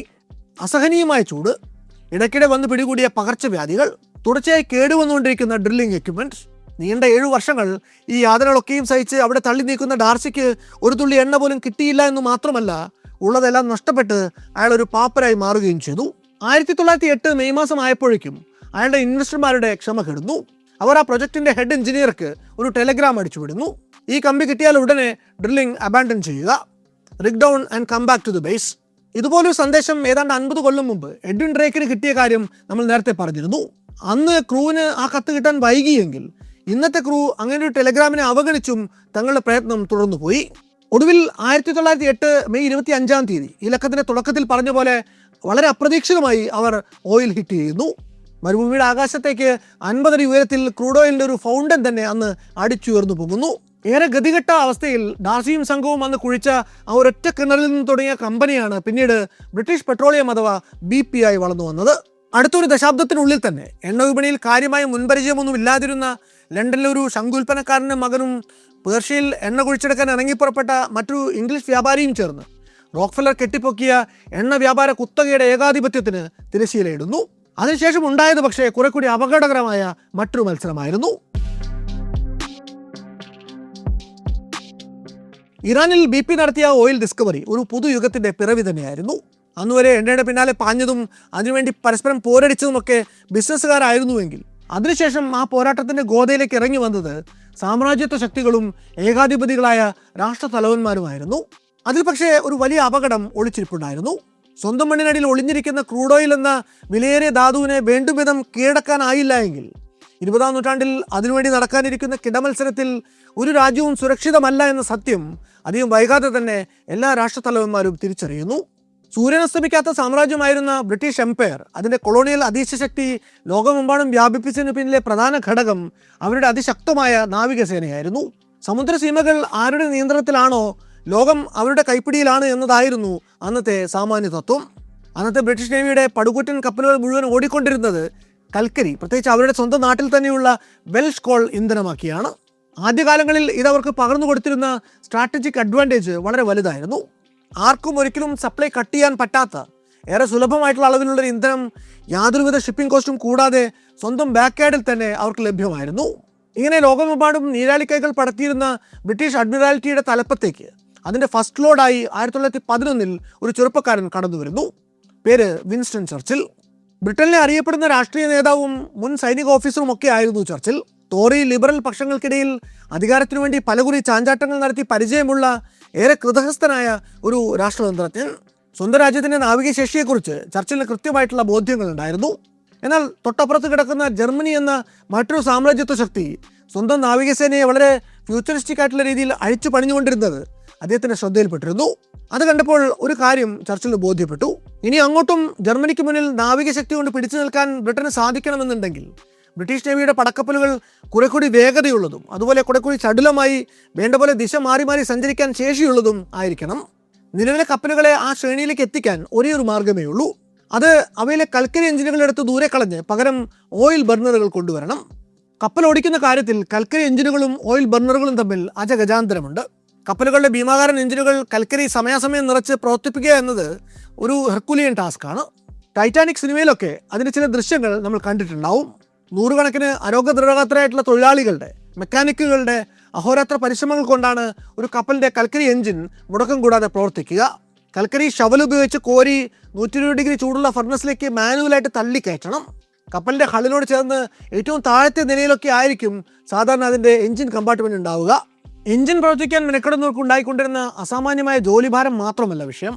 എഞ്ചിൻ പ്രവർത്തിക്കുമ്പോൾ ഷിപ്പിൻ്റെ പോക്കുകളിലൂടെ പുറത്തു വന്നുകൊണ്ടിരിക്കുന്ന കറുത്ത കട്ടിയായ പുക അതൊരു തരത്തിൽ ഏറെ ദൂരം നിന്ന് തന്നെ ശത്രുക്കൾക്ക് കണ്ടാൽ ഇങ്ങനൊരു കപ്പൽ അവിടെ ഉണ്ടെന്ന് തിരിച്ചറിയാൻ സഹായിക്കുന്ന ഒരടയാളമായി പലപ്പോഴും മാറിയിരുന്നു. അതുകൊണ്ട് തന്നെ കൽക്കരിയിൽ ഓടിയിരുന്ന കപ്പലുകൾ ഒരു തരത്തിലും സുരക്ഷിതവുമല്ലായിരുന്നു. ഏത് നിമിഷം വേണമെങ്കിലും ശത്രുസൈന്യത്തിൻ്റെ ഒരു ആക്രമണം ഈ കപ്പലുകൾക്ക് നേരെ പ്രതീക്ഷിക്കണമായിരുന്നു. അതേസമയം ഓയിൽ ഫർണസുകൾ കപ്പലോട്ടത്തിൻ്റെ ഗതിയെ തന്നെ മാറ്റിമറിച്ച് തുടങ്ങിയിരുന്നു. അപ്പോഴേക്കും ഓയിൽ എഞ്ചിനിലേക്ക് കൽക്കരിയെ പോലെ കുത്തി നിറയ്ക്കേണ്ട ആവശ്യമില്ല. വെറുമൊരു വാൽവ് തുറക്കുന്ന പണിയേ ഉള്ളൂ. വളരെ കുറച്ച് ജോലിക്കാർ മതി. കൽക്കരിയേക്കാൾ ക്ലീനായിട്ട് കത്തും ഓയിൽ. നേരത്തെ പറഞ്ഞ പുകയുടെ പ്രശ്നവും അതുകൊണ്ടില്ല. അതുകൊണ്ട് തന്നെ ശത്രുക്കളുടെ കണ്ണിൽ പെടുമെന്ന ഭീതിയും വേണ്ട. കപ്പലിന് സ്പീഡ് കൂടും. നടുക്കടലിൽ വെച്ച് തന്നെ വളരെ ഈസിയായി അതിനെ റീഫ്യൂൽ ചെയ്യാനും പറ്റും. ഇത്രയും കാര്യങ്ങൾ പരിഗണിച്ച ശേഷം ചർച്ചിലിന് ഒരു കാര്യം ബോധ്യമായി. റോയൽ നേവിയുടെ പടക്കപ്പലുകളെ അടിയന്തരമായി കൽക്കരി എഞ്ചിനുകളിൽ നിന്ന് ഓയിൽ ഫർണസുകളിലേക്ക് മാറ്റുക എന്നത് നല്ലൊരു ആശയം മാത്രമല്ല, ബ്രിട്ടീഷ് സൈന്യത്തിൻ്റെ നിലനിൽപ്പിനെ തന്നെ സ്വാധീനിക്കാൻ പോകുന്ന ഒരു നിർണായക തീരുമാനം കൂടിയാണ് എന്ന്. ആ ആശയത്തിൽ ബ്രിട്ടീഷ് പാർലമെൻറ്റിൻ്റെ ഉറക്കം കെടുത്തുന്ന ഒരു വലിയ പ്രശ്നമുണ്ടായിരുന്നു. ബ്രിട്ടനിൽ എണ്ണ നിക്ഷേപങ്ങൾ തീരെയില്ല. പെട്ടെന്നൊരു സുപ്രഭാതത്തിൽ ബ്രിട്ടീഷ് നേവിയുടെ പടക്കപ്പലുകളെ ഒന്നടങ്കം കൽക്കരിയിൽ നിന്ന് എണ്ണയിലേക്ക് മാറ്റാൻ തീരുമാനിച്ചു എന്ന് വെക്കുക. അത് ബ്രിട്ടൻ്റെ നിലനിൽപ്പിന് ലണ്ടനിൽ നിന്ന് കിലോമീറ്ററുകൾ അകലെ മിഡിൽ ഈസ്റ്റിൽ പേർഷ്യയിൽ ആയിടെ മാത്രം നടന്ന ഓയിൽ ഡിസ്കവറിക്ക് മേൽ കൊണ്ട് കെട്ടുന്നതിന് തുല്യമായിരുന്നു. അങ്ങനെ ഒരു രാജ്യത്തിൻ്റെ ഡിഫൻസിൻ്റെ ജീവനാടി അത്ര ദൂരെ കിടക്കുന്ന ഒരു എനർജി റിസോഴ്സിനെ ആശ്രയിച്ച് നിലനിൽക്കുക എന്ന് പറയുന്നത് വളരെ വലിയൊരു ജിയോ പൊളിറ്റിക്കൽ ഗ്യാമ്പിൾ തന്നെയാണ്. എന്നിട്ടും ചർച്ചിൽ അറിഞ്ഞുകൊണ്ട് തന്നെ ആ വമ്പൻ റിസ്ക് ഏറ്റെടുത്തു. 1914 ഒന്നാം ലോക മഹായുദ്ധം പൊട്ടിപ്പുറപ്പെടുന്നതിന് വെറും ആഴ്ചകൾക്ക് മുമ്പ് ബ്രിട്ടീഷ് ഗവൺമെൻറ് മുൻമാതൃകളൊന്നുമില്ലാത്ത ചരിത്രപരമായിട്ടുള്ള ഒരു സ്റ്റെപ്പ് എടുക്കുന്നു. ആംഗ്ലോ പേർഷ്യൻ ഓയിൽ കമ്പനിയുടെ 51% ഓഹരികളും ബ്രിട്ടൻ സ്വന്തമാക്കി. അതായത് എണ്ണ വാങ്ങാൻ വെറുതെ ഒരു കോൺട്രാക്റ്റിൽ ഒപ്പിടുകയല്ല അവർ ചെയ്തത്. പകരം തങ്ങളുടെ വിദേശകാര്യ നയത്തെ തന്നെ പേർഷ്യയിലെ എണ്ണയുമായിട്ട് ഒഫീഷ്യലായി തന്നെ കൂട്ടിക്കെട്ടുകയായിരുന്നു അവർ ചെയ്തത്. ചർച്ചിലിൻ്റെ ആ തീരുമാനം പക്ഷേ ബ്രിട്ടന് ഗുണം ചെയ്തു. ഒന്നാം ലോക മഹായുദ്ധം സാക്ഷ്യം വഹിച്ചത് അഭൂതപൂർവമായിട്ടുള്ള പല യുദ്ധമുറകൾക്കുമാണ്. അതിനു മുമ്പ് പതിറ്റാണ്ടുകളായിട്ട് യുദ്ധങ്ങൾ നടന്നിരുന്നത് വെറും പേശീബലത്തിൻ്റെ പുറത്തായിരുന്നുവെങ്കിൽ ആദ്യമായി യുദ്ധത്തെ യന്ത്രവൽക്കരിച്ചത് ഒന്നാം ലോക മഹായുദ്ധത്തിലായിരുന്നു. യന്ത്രത്തോക്കുകൾ ആദ്യമായി യുദ്ധരംഗത്ത് പ്രയോഗിക്കപ്പെട്ടു. മെഷീൻ ഗണ്ണുകൾക്ക് മുന്നിൽ പിടിച്ചു നിൽക്കാൻ കുതിരപ്പടകൾക്ക് സാധിക്കാതെ വന്നപ്പോൾ യുദ്ധമുഖത്ത് അന്നുവരെ കുതിരകൾ ചെയ്തിരുന്ന പലതും അവിടുന്ന് അങ്ങോട്ട് ഇന്റേണൽ കമ്പസ്റ്റൻ എഞ്ചിനുകൾ ചെയ്യാൻ തുടങ്ങി. പട്ടാളക്കാരെ ഫ്രണ്ട് ലൈനിലേക്ക് കൊണ്ടുപോകാനും ട്രക്കുകൾ വന്നു. കവചിത ടാങ്കുകൾ വികസിപ്പിക്കപ്പെട്ടതോടെ അന്നോളം ട്രഞ്ചുകളും മുൾവേലികളും തീർത്തിരുന്ന പ്രതിരോധങ്ങളൊക്കെയും നിഷ്ഫലമായി. കരയിൽ മാത്രമല്ലായിരുന്നു യന്ത്രങ്ങളുടെ വരവ്. യുദ്ധവിമാനങ്ങൾ ആകാശത്ത് മൂളിപ്പറന്നു തുടങ്ങി. മനുഷ്യനുമേൽ ഭീതി വിതച്ച് ആധിപത്യം സ്ഥാപിച്ച് യുദ്ധത്തിൻ്റെ ഗതി മാറ്റിമറിച്ചുകൊണ്ടിരുന്ന ഈ യന്ത്രങ്ങൾക്കൊക്കെയും ചലിക്കാൻ ഒരേ ഒരു ഊർജ്ജ സ്രോതസ്സിൻ്റെ ആവശ്യമേ ഉണ്ടായിരുന്നുള്ളൂ. അതായിരുന്നു ക്രൂഡ് ഓയിൽ. ഒടുവിൽ 1918 ഒന്നാം ലോക മഹായുദ്ധം അവസാനിച്ചപ്പോൾ കേഴ്സൺ പ്രഭു പറഞ്ഞ വളരെ പ്രസിദ്ധമായ ഒരു വാചകമുണ്ട്. The Allies floated to victory on a wave of oil. സഖ്യകക്ഷികൾ എണ്ണയുടെ ബലത്തിൽ വിജയത്തിലേക്ക് ഒഴുകി നീങ്ങുകയായിരുന്നു എന്ന്. ലോകഭൂപടം തന്നെ മാറ്റിമറിച്ച ഒന്നാം ലോക മഹായുദ്ധം കഴിഞ്ഞപ്പോഴാണ് പ്രധാന ശക്തികൾക്കൊക്കെയും ഒരു കാര്യം മനസ്സിലാവുന്നത്. സ്വന്തം നാട്ടിൽ പരിപൂർണ നിയന്ത്രണത്തിലുള്ള ഓയിൽ റിസർവുകൾ ഇല്ലെങ്കിൽ നിങ്ങൾക്ക് പുതിയ കാലത്തെ ഒരു യുദ്ധവും വിജയിക്കാൻ സാധിക്കില്ല. ശത്രുരാജ്യങ്ങളുടെ കടന്നുകയറ്റങ്ങൾക്ക് മുന്നിൽ അത്രയ്ക്ക് അസ്തപ്രത്യനാകും നിങ്ങൾ. അന്നത്തെ മാപ്പ് നോക്കുകയാണെങ്കിൽ അമേരിക്കയ്ക്കും സോവിയറ്റ് യൂണിയനും സ്വന്തം അതിർത്തിക്കുള്ളിൽ തന്നെ എണ്ണ നിക്ഷേപങ്ങൾ വേണ്ടുവോളം ഉണ്ടായിരുന്നു. ബ്രിട്ടന് സ്വന്തം നാട്ടിൽ എണ്ണയില്ല എങ്കിലും അവർ പേർഷ്യയിലെ ഓയിൽ റിസർവുകൾക്ക് മേൽ പിടിമുറുക്കി കഴിഞ്ഞിരുന്നു. എന്നാൽ ഇവരെപ്പോലെ തന്നെ ഒരു ലോകശക്തിയാകാൻ വേണ്ടി പ്രയത്നിച്ചുകൊണ്ടിരുന്ന മറ്റ് 2 രാജ്യങ്ങൾക്ക് അവരുടെ അതിർത്തികൾക്കുള്ളിൽ ഒരു തുള്ളി എണ്ണ പോലും കുഴിച്ചെടുക്കാനുള്ള റിസോഴ്സുകളില്ലായിരുന്നു. ആ 2 രാജ്യങ്ങളായിരുന്നു ജപ്പാനും ജർമ്മനിയും. അവിടെ നിന്ന് നമ്മൾ നേരെ ഫാസ്റ്റ് ഫോർവേഡ് ചെയ്ത് 1930കളിലേക്ക് എത്തിയാൽ അഡോൾഫ് ഹിറ്റ്ലർ എന്ന ഏകാധിപതി ജർമ്മനിയെ ഒരു കൊളോണിയലിസ്റ്റ് ശക്തിയാക്കി വളർത്തിക്കൊണ്ടുവരുന്ന കാലമാണ്. ബ്ലിറ്റ്സ്ക്രീഗ് അഥവാ മിന്നൽ ആക്രമണം എന്നൊരു പുതിയ യുദ്ധരീതി തന്നെ ഹിറ്റ്ലർ വിഭാവനം ചെയ്ത് നടപ്പിലാക്കിക്കൊണ്ടിരുന്ന കാലമാണ്. എന്താണ് സംഭവിക്കുന്നതെന്ന് ശത്രു അറിയുന്നതിന് മുമ്പ് തന്നെ ആയിരക്കണക്കിന് പാൻസർ ടാങ്കുകളും ബോംബറുകളും ഡിപ്ലോയ് ചെയ്തുകൊണ്ട് കണ്ണഞ്ചിപ്പിക്കുന്ന സ്പീഡിൽ പോയി അവരെ അറ്റാക്ക് ചെയ്യുക. പക്ഷേ ഈ ബ്ലിറ്റ്സ്ക്രീഗ് നടത്തണമെങ്കിൽ എമ്പാടും എണ്ണ ചെലവുണ്ട്. ജർമ്മനിയുടെ ജിയോ പൊളിറ്റിക്കൽ ലൊക്കേഷൻ അവർക്ക് ഒരു വലിയ പ്രശ്നമായിരുന്നു. ലോകത്തിലെ പ്രധാന എണ്ണ നിക്ഷേപങ്ങളിൽ നിന്നൊക്കെയും ജർമ്മനി ഒരുപാട് ദൂരെയാണെന്ന് മാത്രമല്ല, ബ്രിട്ടീഷ് നേവി വിചാരിച്ചാൽ ജർമ്മനിയിലേക്കുള്ള എണ്ണ ഷിപ്മെൻറ്റുകൾ വളരെ എളുപ്പത്തിൽ തടയാനുമാകും. ഈ ഒരു പ്രതിബന്ധത്തെ ഹിറ്റ്ലർ മറികടക്കുന്നത് രസതന്ത്രത്തിൻ്റെ സഹായത്തോടെയാണ്. ജർമ്മൻ ഗവേഷകർ കൽക്കരിയെ വളരെ ഉയർന്ന താപനിലയിൽ ഉയർന്ന മർദ്ദത്തിൽ ട്രീറ്റ് ചെയ്തുകൊണ്ട് ഹൈഡ്രോജനേഷൻ എന്നൊരു പ്രക്രിയ വഴി അതിൽ നിന്ന് ഒരു സിന്തറ്റിക് ലിക്വിഡ് ഫ്യൂവൽ വികസിപ്പിച്ചെടുക്കുന്നു. ജർമ്മനിയിലുടനീളം ഹിറ്റ്ലർ ഈ സിന്തറ്റിക് ഫ്യൂൽ പ്ലാന്റുകൾ സ്ഥാപിച്ചു കൂട്ടി. അക്കൂട്ടത്തിൽ ഏറ്റവും വലുത് ലൂനയിലായിരുന്നു. അധികം വൈകാതെ ജർമ്മൻ വാർ മിഷനറിയുടെ കൃത്രിമ സ്പന്ദന ഉപാധികളായി ഈ പ്ലാന്റുകൾ മാറി. എന്നാൽ വേണ്ടത്ര ഇന്ധനം കിട്ടാതെ വലഞ്ഞുകൊണ്ടിരുന്ന ജർമ്മൻ ഊർജ്ജോൽപാദന സംവിധാനങ്ങൾക്ക് ഈ സിന്തറ്റിക് ഫ്യൂൽ പ്ലാന്റുകൾ ഒരിക്കലും ബാൻഡേഡിൽ കവിഞ്ഞ ഫലമൊന്നും ചെയ്തിട്ടില്ല.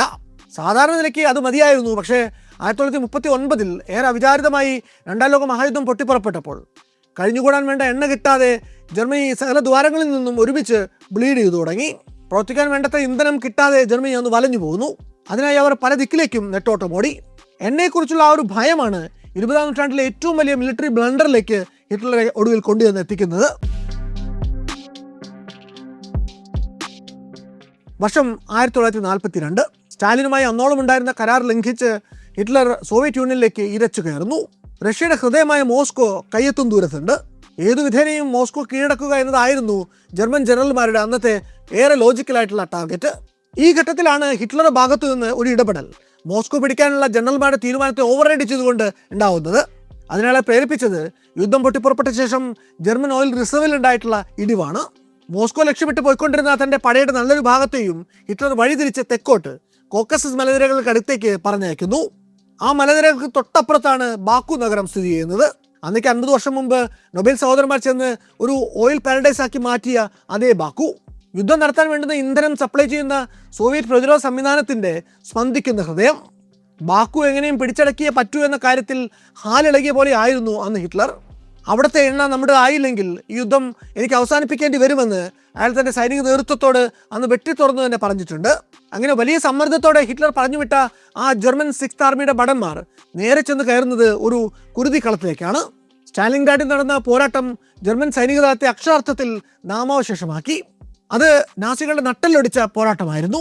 2ാം ലോക മഹായുദ്ധത്തിൻ്റെ തന്നെ ഒരു ടേണിംഗ് പോയിന്റ്. എണ്ണയ്ക്ക് വേണ്ടി ആകെയുള്ള സേനയെ രണ്ടായി ഭാഗിച്ച് രണ്ടിനെയും ക്ഷയിപ്പിച്ച ഹിറ്റ്ലറുടെ ആ ഓയിൽ ഒബ്സഷനാണ് അയാളുടെ ഈസ്റ്റേൺ ക്യാമ്പയിനെ നട്ടലൊടിച്ചു കളയുന്നത്.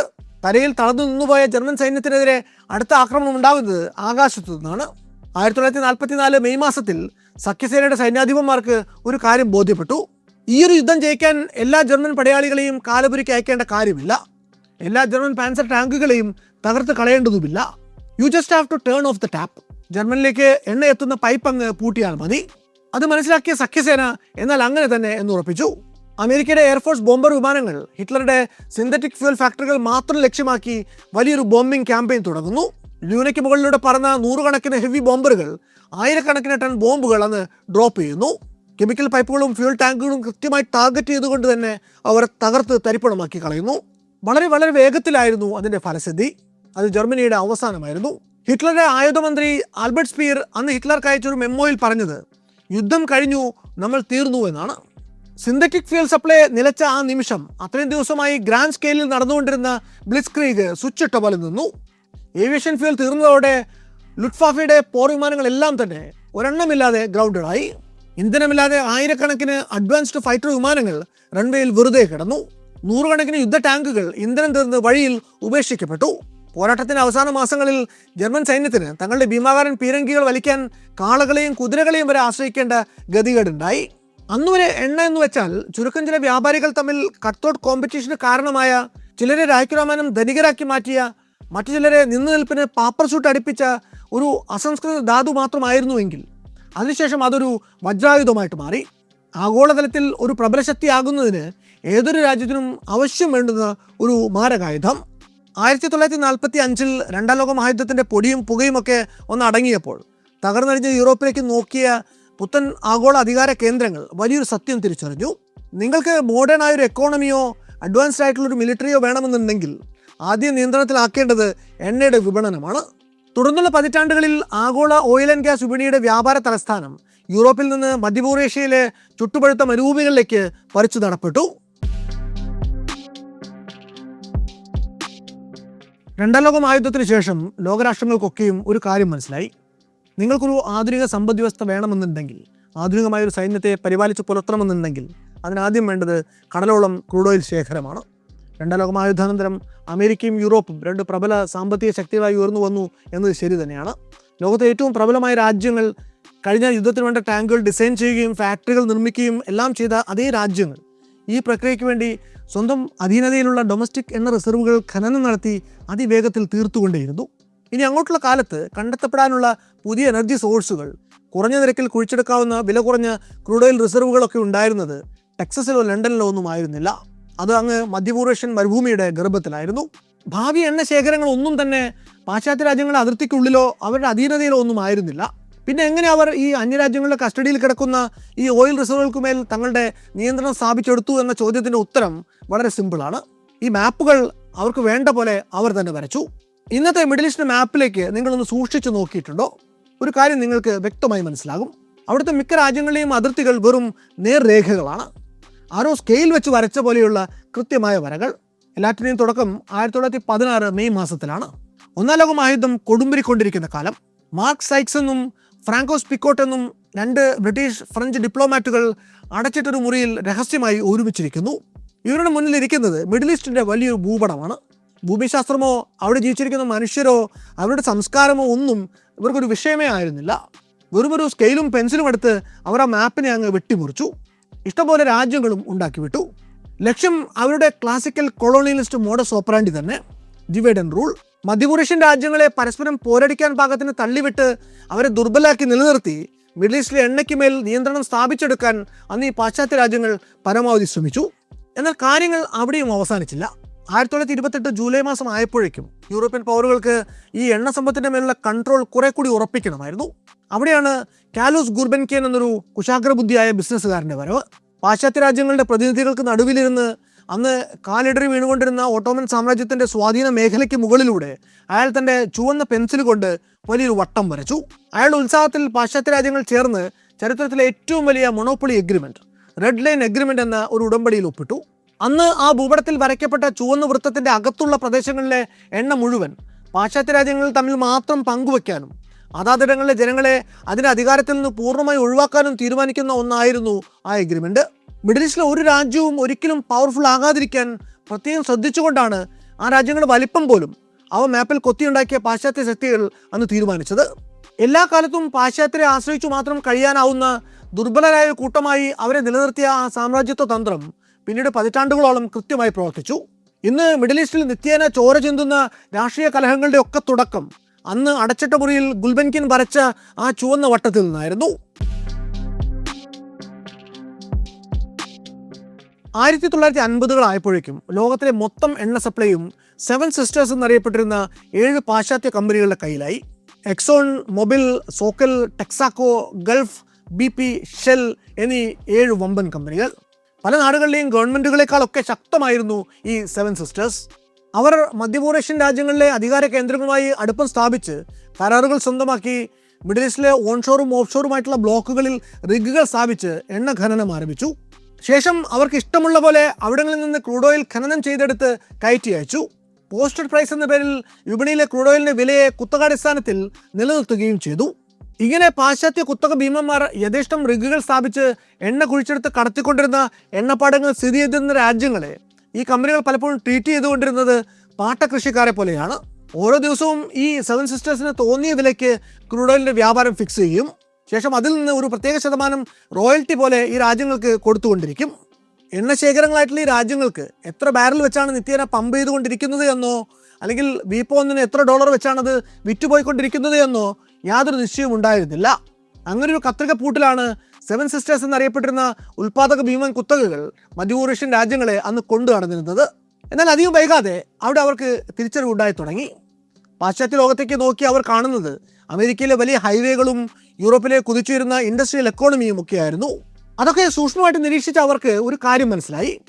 മനുഷ്യ ചരിത്രത്തിലെ ഏറ്റവും വലിയ സാമ്പത്തിക വളർച്ച പാശ്ചാത്യ ലോകത്തിന് ഉണ്ടായിക്കൊണ്ടിരിക്കുന്നത് തങ്ങളുടെ മണ്ണിലെ എണ്ണ കരിഞ്ഞതിൽ വിറ്റ് കിട്ടുന്ന പണം കൊണ്ടാണ്. അതിന് പകരമായിട്ട് അവർ തരുന്നത് വെറും ചില്ലിക്കാശ് മാത്രമാണ്. ഈ ഒരു അനീതിക്കെതിരായിട്ടുള്ള അമർഷം അറബ് നേതാക്കൾക്കുള്ളിൽ കിടന്ന് പുകഞ്ഞു തുടങ്ങി. ഈ സ്ഥിതി മാറിയേ തീരുവെന്ന് അവർ മനസ്സിൽ കരുതി. എല്ലാം പൊളിച്ചെടുക്കാനുള്ള ഗൂഢാലോചനകൾ അധികം വൈകാതെ അണിയറയിൽ ഒരുങ്ങി. അതിന് അന്ന് നേതൃത്വം കൊടുത്തത് 2 പേരായിരുന്നു. വെനസ്വേലയുടെ ഓയിൽ മിനിസ്റ്റർ ആയിട്ടുള്ള പെരസ് അൽഫോൺസോയും സൗദിയുടെ ഓയിൽ മിനിസ്റ്റർ ആയിരുന്ന അബ്ദുള്ള താരിഖിയും. പാശ്ചാത്യ മുതലാളിത്തത്തിൻ്റെ ഉരുക്കുമുഷ്ടികൾക്കെതിരെ സംഘടിതമായിട്ടുള്ള പ്രതിരോധം തന്നെ തീർക്കേണ്ടതുണ്ട്.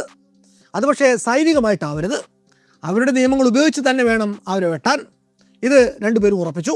പെരസ് അൽഫോൺസോ ആദ്യം ചെയ്യുന്നത് അമേരിക്ക ടെക്സസിൽ എങ്ങനെയാണ് തങ്ങളുടെ ഓയിൽ റിസർവുകളെ കൈകാര്യം ചെയ്യുന്നത് എന്ന് പഠിക്കാൻ ശ്രമിക്കുകയാണ്.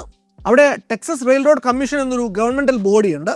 അമേരിക്കൻ ക്രൂഡ് ഓയിലിൻ്റെ വില ഒരു ഒപ്റ്റിമൽ ലെവലിൽ പിടിച്ചു നിർത്താൻ പറ്റുന്ന തരത്തിൽ ടെക്സസിലെ എണ്ണക്കിണറുകളിൽ നിന്നുള്ള പ്രൊഡക്ഷൻ നിയന്ത്രിച്ചു നിർത്തുന്നത് ഈ അതോറിറ്റിയാണ്. ഇതറിഞ്ഞപ്പോൾ പെരസ് ആലോചിച്ചത് ഇത്ര മാത്രമാണ്: അമേരിക്കയ്ക്ക് അവരുടെ ക്രൂഡ് ഓയിലിൻ്റെ വില താഴാതെ പിടിച്ചു നിർത്താൻ വേണ്ടി ടെക്സസിലെ അവരുടെ പമ്പിംഗ് റേറ്റ് പിടിച്ചു വയ്ക്കാമെങ്കിൽ എന്തുകൊണ്ട് ഇതേ നയം അന്താരാഷ്ട്ര തലത്തിൽ തങ്ങൾക്ക് പിന്തുടർന്നുകൂടാ?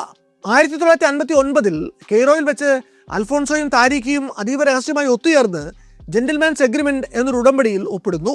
ഒരു വർഷത്തിന് ശേഷം 1960 സെപ്റ്റംബറിൽ ബാഗ്ദാദിൽ വെച്ച് അവർ ആ എഗ്രിമെന്റ് ഒഫീഷ്യലാക്കുന്നു. ഈ ഒരു ഉടമ്പടി പ്രകാരം Saudi Arabia, Venezuela, Iraq, Iran, Kuwait എന്നീ 5 രാജ്യങ്ങൾ വ്യാവസായിക താല്പര്യങ്ങളുടെ പേരിൽ ഒറ്റക്കെട്ടയ്ക്ക് നിൽക്കുമ്പോൾ ബഹുരാഷ്ട്ര കുത്തകൾ വിചാരിച്ചാൽ വളരെ എളുപ്പത്തിൽ തകർക്കാൻ പറ്റുമായിരുന്ന ഈ 5 രാജ്യങ്ങൾ ഒരുമിച്ച് ചേർന്ന് ലോകത്തിലെ ക്രൂഡ് ഓയിൽ എക്സ്പോർട്ടിൻ്റെ 80% കയ്യിലുള്ള ഒരു പ്രബല ശക്തിയായിട്ട് മാറുകയായിരുന്നു. അതിനായി അവർ ഒരു പുതിയ എണ്ണക്കാട്ടൽ തന്നെ ഉണ്ടാക്കി. Organisation of the petroleum exporting countries അഥവാ OPEC എന്നായിരുന്നു അതിൻ്റെ പേര്. വളരെ റാഡിക്കലായിരുന്നു അവരുടെ ലക്ഷ്യം. പാശ്ചാത്യ കമ്പനികളുടെ കയ്യിൽ നിന്ന് എണ്ണവില നിശ്ചയിക്കാനുള്ള അധികാരത്തെ തിരിച്ചുപിടിച്ച് അത് ആ എണ്ണയുടെ യഥാർത്ഥ ഉടമസ്ഥരുടെ കയ്യിൽ തന്നെ ഏൽപ്പിക്കുക. തുടക്കത്തിൽ പക്ഷേ പാശ്ചാത്യ വ്യക്തികളൊന്നും തന്നെ ഈ രഹസ്യ കാട്ടലിനെ മുഖവിലേക്ക് എടുത്തില്ല. ന്യൂയോർക്കിലെയും ലണ്ടനിലെയും ബോർഡ് റൂമുകളിൽ നിന്ന് അവരിതിനെ കളിയാക്കി ചിരിച്ചു. ഈ രാജ്യങ്ങൾക്ക് എണ്ണയുടെ ആഗോള വിപണിയെ നിയന്ത്രിക്കാൻ വേണ്ടുന്ന സ്വാധീനമോ ശേഷിയോ ഐക്യമോ ഇല്ല എന്ന് അവർ വിശ്വസിച്ചു. ആദ്യത്തെ ഒരു ദശാബ്ദക്കാലം OPEC എന്നത് പാശ്ചാത്യർക്ക് പറഞ്ഞു ചിരിക്കാനുള്ള വക മാത്രമായിരുന്നു. 1973 ഒക്ടോബറിൽ യോം കിപ്പൂർ യുദ്ധം പൊട്ടിപ്പുറപ്പെട്ടതോടെ അവരുടെ ചിരി പതിയെ മാഞ്ഞുപോയി. യോം കിപ്പൂർ യുദ്ധത്തിൽ നടന്നത് ഇപ്രകാരമാണ്. ഒരു സുപ്രഭാതത്തിൽ ജൂതരുടെ വിശേഷ ഉത്സവകാലമായ യോം കിപ്പൂർ തുടങ്ങുന്ന ദിവസം ഈജിപ്തും സിറിയയും ചേർന്ന് ഇസ്രായേലിനെതിരെ അപ്രതീക്ഷിതമായി വലിയൊരു അറ്റാക്ക് തന്നെ നടത്തുന്നു. ഇസ്രായേൽ സൈന്യത്തിന് വലിയ നാശനഷ്ടങ്ങൾ ഈ യുദ്ധത്തിലുണ്ടായി. അപ്രതീക്ഷിതമായിട്ടുണ്ടായ ആക്രമണത്തിൽ ആദ്യമൊന്ന് പതറി നിന്ന ഇസ്രായേലിനെ സഖ്യരാജ്യമായ Richard Nixon America operation Nickel Grass എന്ന രഹസ്യ ദൗത്യത്തിലൂടെ അടിയന്തരമായി ആളും അർത്ഥവും ആയുധങ്ങളും നൽകി പിന്തുണച്ചു. ഇസ്രായേലിനെ പിന്തുണച്ച അമേരിക്കൻ ഗവൺമെൻറ്റിൻ്റെ നടപടി അറബ് രാജ്യ തലവന്മാരെ, വിശേഷിച്ച് സൗദി രാജാവ് കിങ് ഫൈസലിനെ വല്ലാതെ അരിശം കൊള്ളിച്ചു. സൗദി അന്ന് അതിനോട് പ്രതികരിച്ചത് പക്ഷേ സൈനിക മാർഗങ്ങളിലൂടെയല്ല. ടാങ്കുകളെക്കാളും യുദ്ധവിമാനങ്ങളെക്കാളും വലിയൊരു ആയുധം തങ്ങളുടെ കയ്യിലുണ്ട് എന്ന് അദ്ദേഹത്തിന് നല്ല നിശ്ചയമുണ്ടായിരുന്നു. അന്ന് ക്രൂഡ് ഓയിൽ ലോക ചരിത്രത്തിൽ ആദ്യമായി ഒരു ആയുധമായി എടുത്തു പ്രയോഗിക്കപ്പെട്ടു. മനുഷ്യ ചരിത്രത്തിൽ ആദ്യമായി ഗ്ലോബൽ എനർജി ഫുള്ളി വെപ്പണൈസ് ചെയ്യപ്പെട്ടു. OPECലെ അറബ് രാജ്യങ്ങൾ ഒറ്റക്കെട്ടായി ഒരു ഓയിൽ എംബാർഗോ അഥവാ എണ്ണ ഉപരോധം പ്രഖ്യാപിച്ചു. ഇസ്രായേൽ യുദ്ധത്തിൽ നിന്ന് പിന്മാറുന്നതുവരെ ഓരോ മാസവും തങ്ങളുടെ എണ്ണ ഉൽപ്പാദനം 5% വീതം കുറയ്ക്കുമെന്ന് OPEC പ്രഖ്യാപിച്ചു. എന്നു മാത്രമല്ല, അമേരിക്കയിലേക്കും ഇസ്രായേലിനെ സഹായിക്കുന്ന മറ്റു രാജ്യങ്ങളിലേക്കും ഇനി മുതൽ ഒരു തുള്ളി എണ്ണ പോലും കയറ്റി അയക്കില്ല എന്നും അവർ തീരുമാനിച്ചു. അവർ വെറുതെ സപ്ലൈ കട്ട് ചെയ്യുക മാത്രമല്ല ചെയ്തത്, ഫിനാൻഷ്യലായ ഒരു മാസ്റ്റർ സ്ട്രോക്ക് കൂടി അവരുടെ പ്ലാൻ ചെയ്യുകയായിരുന്നു. 7 സിസ്റ്റേഴ്സ് എന്ന് അതുവരെ വിളിച്ചു പോന്ന ആ പഴയ 7 കമ്പനികളെയും അവർ പൂർണ്ണമായി ഒറ്റയടിക്ക് ബൈപ്പാസ് ചെയ്ത് കളയുന്നു. അവരുമായി ഉണ്ടായിരുന്ന കരാറുകളൊക്കെയും വലിച്ചു കീറി തങ്ങളുടെ എണ്ണയുടെ വില അവർ സ്വയം നിശ്ചയിക്കാൻ തീരുമാനിച്ചു. എണ്ണവിലയുടെ നിയന്ത്രണം OPEC രായ്ക്കുരാമനം ഏറ്റെടുത്തു.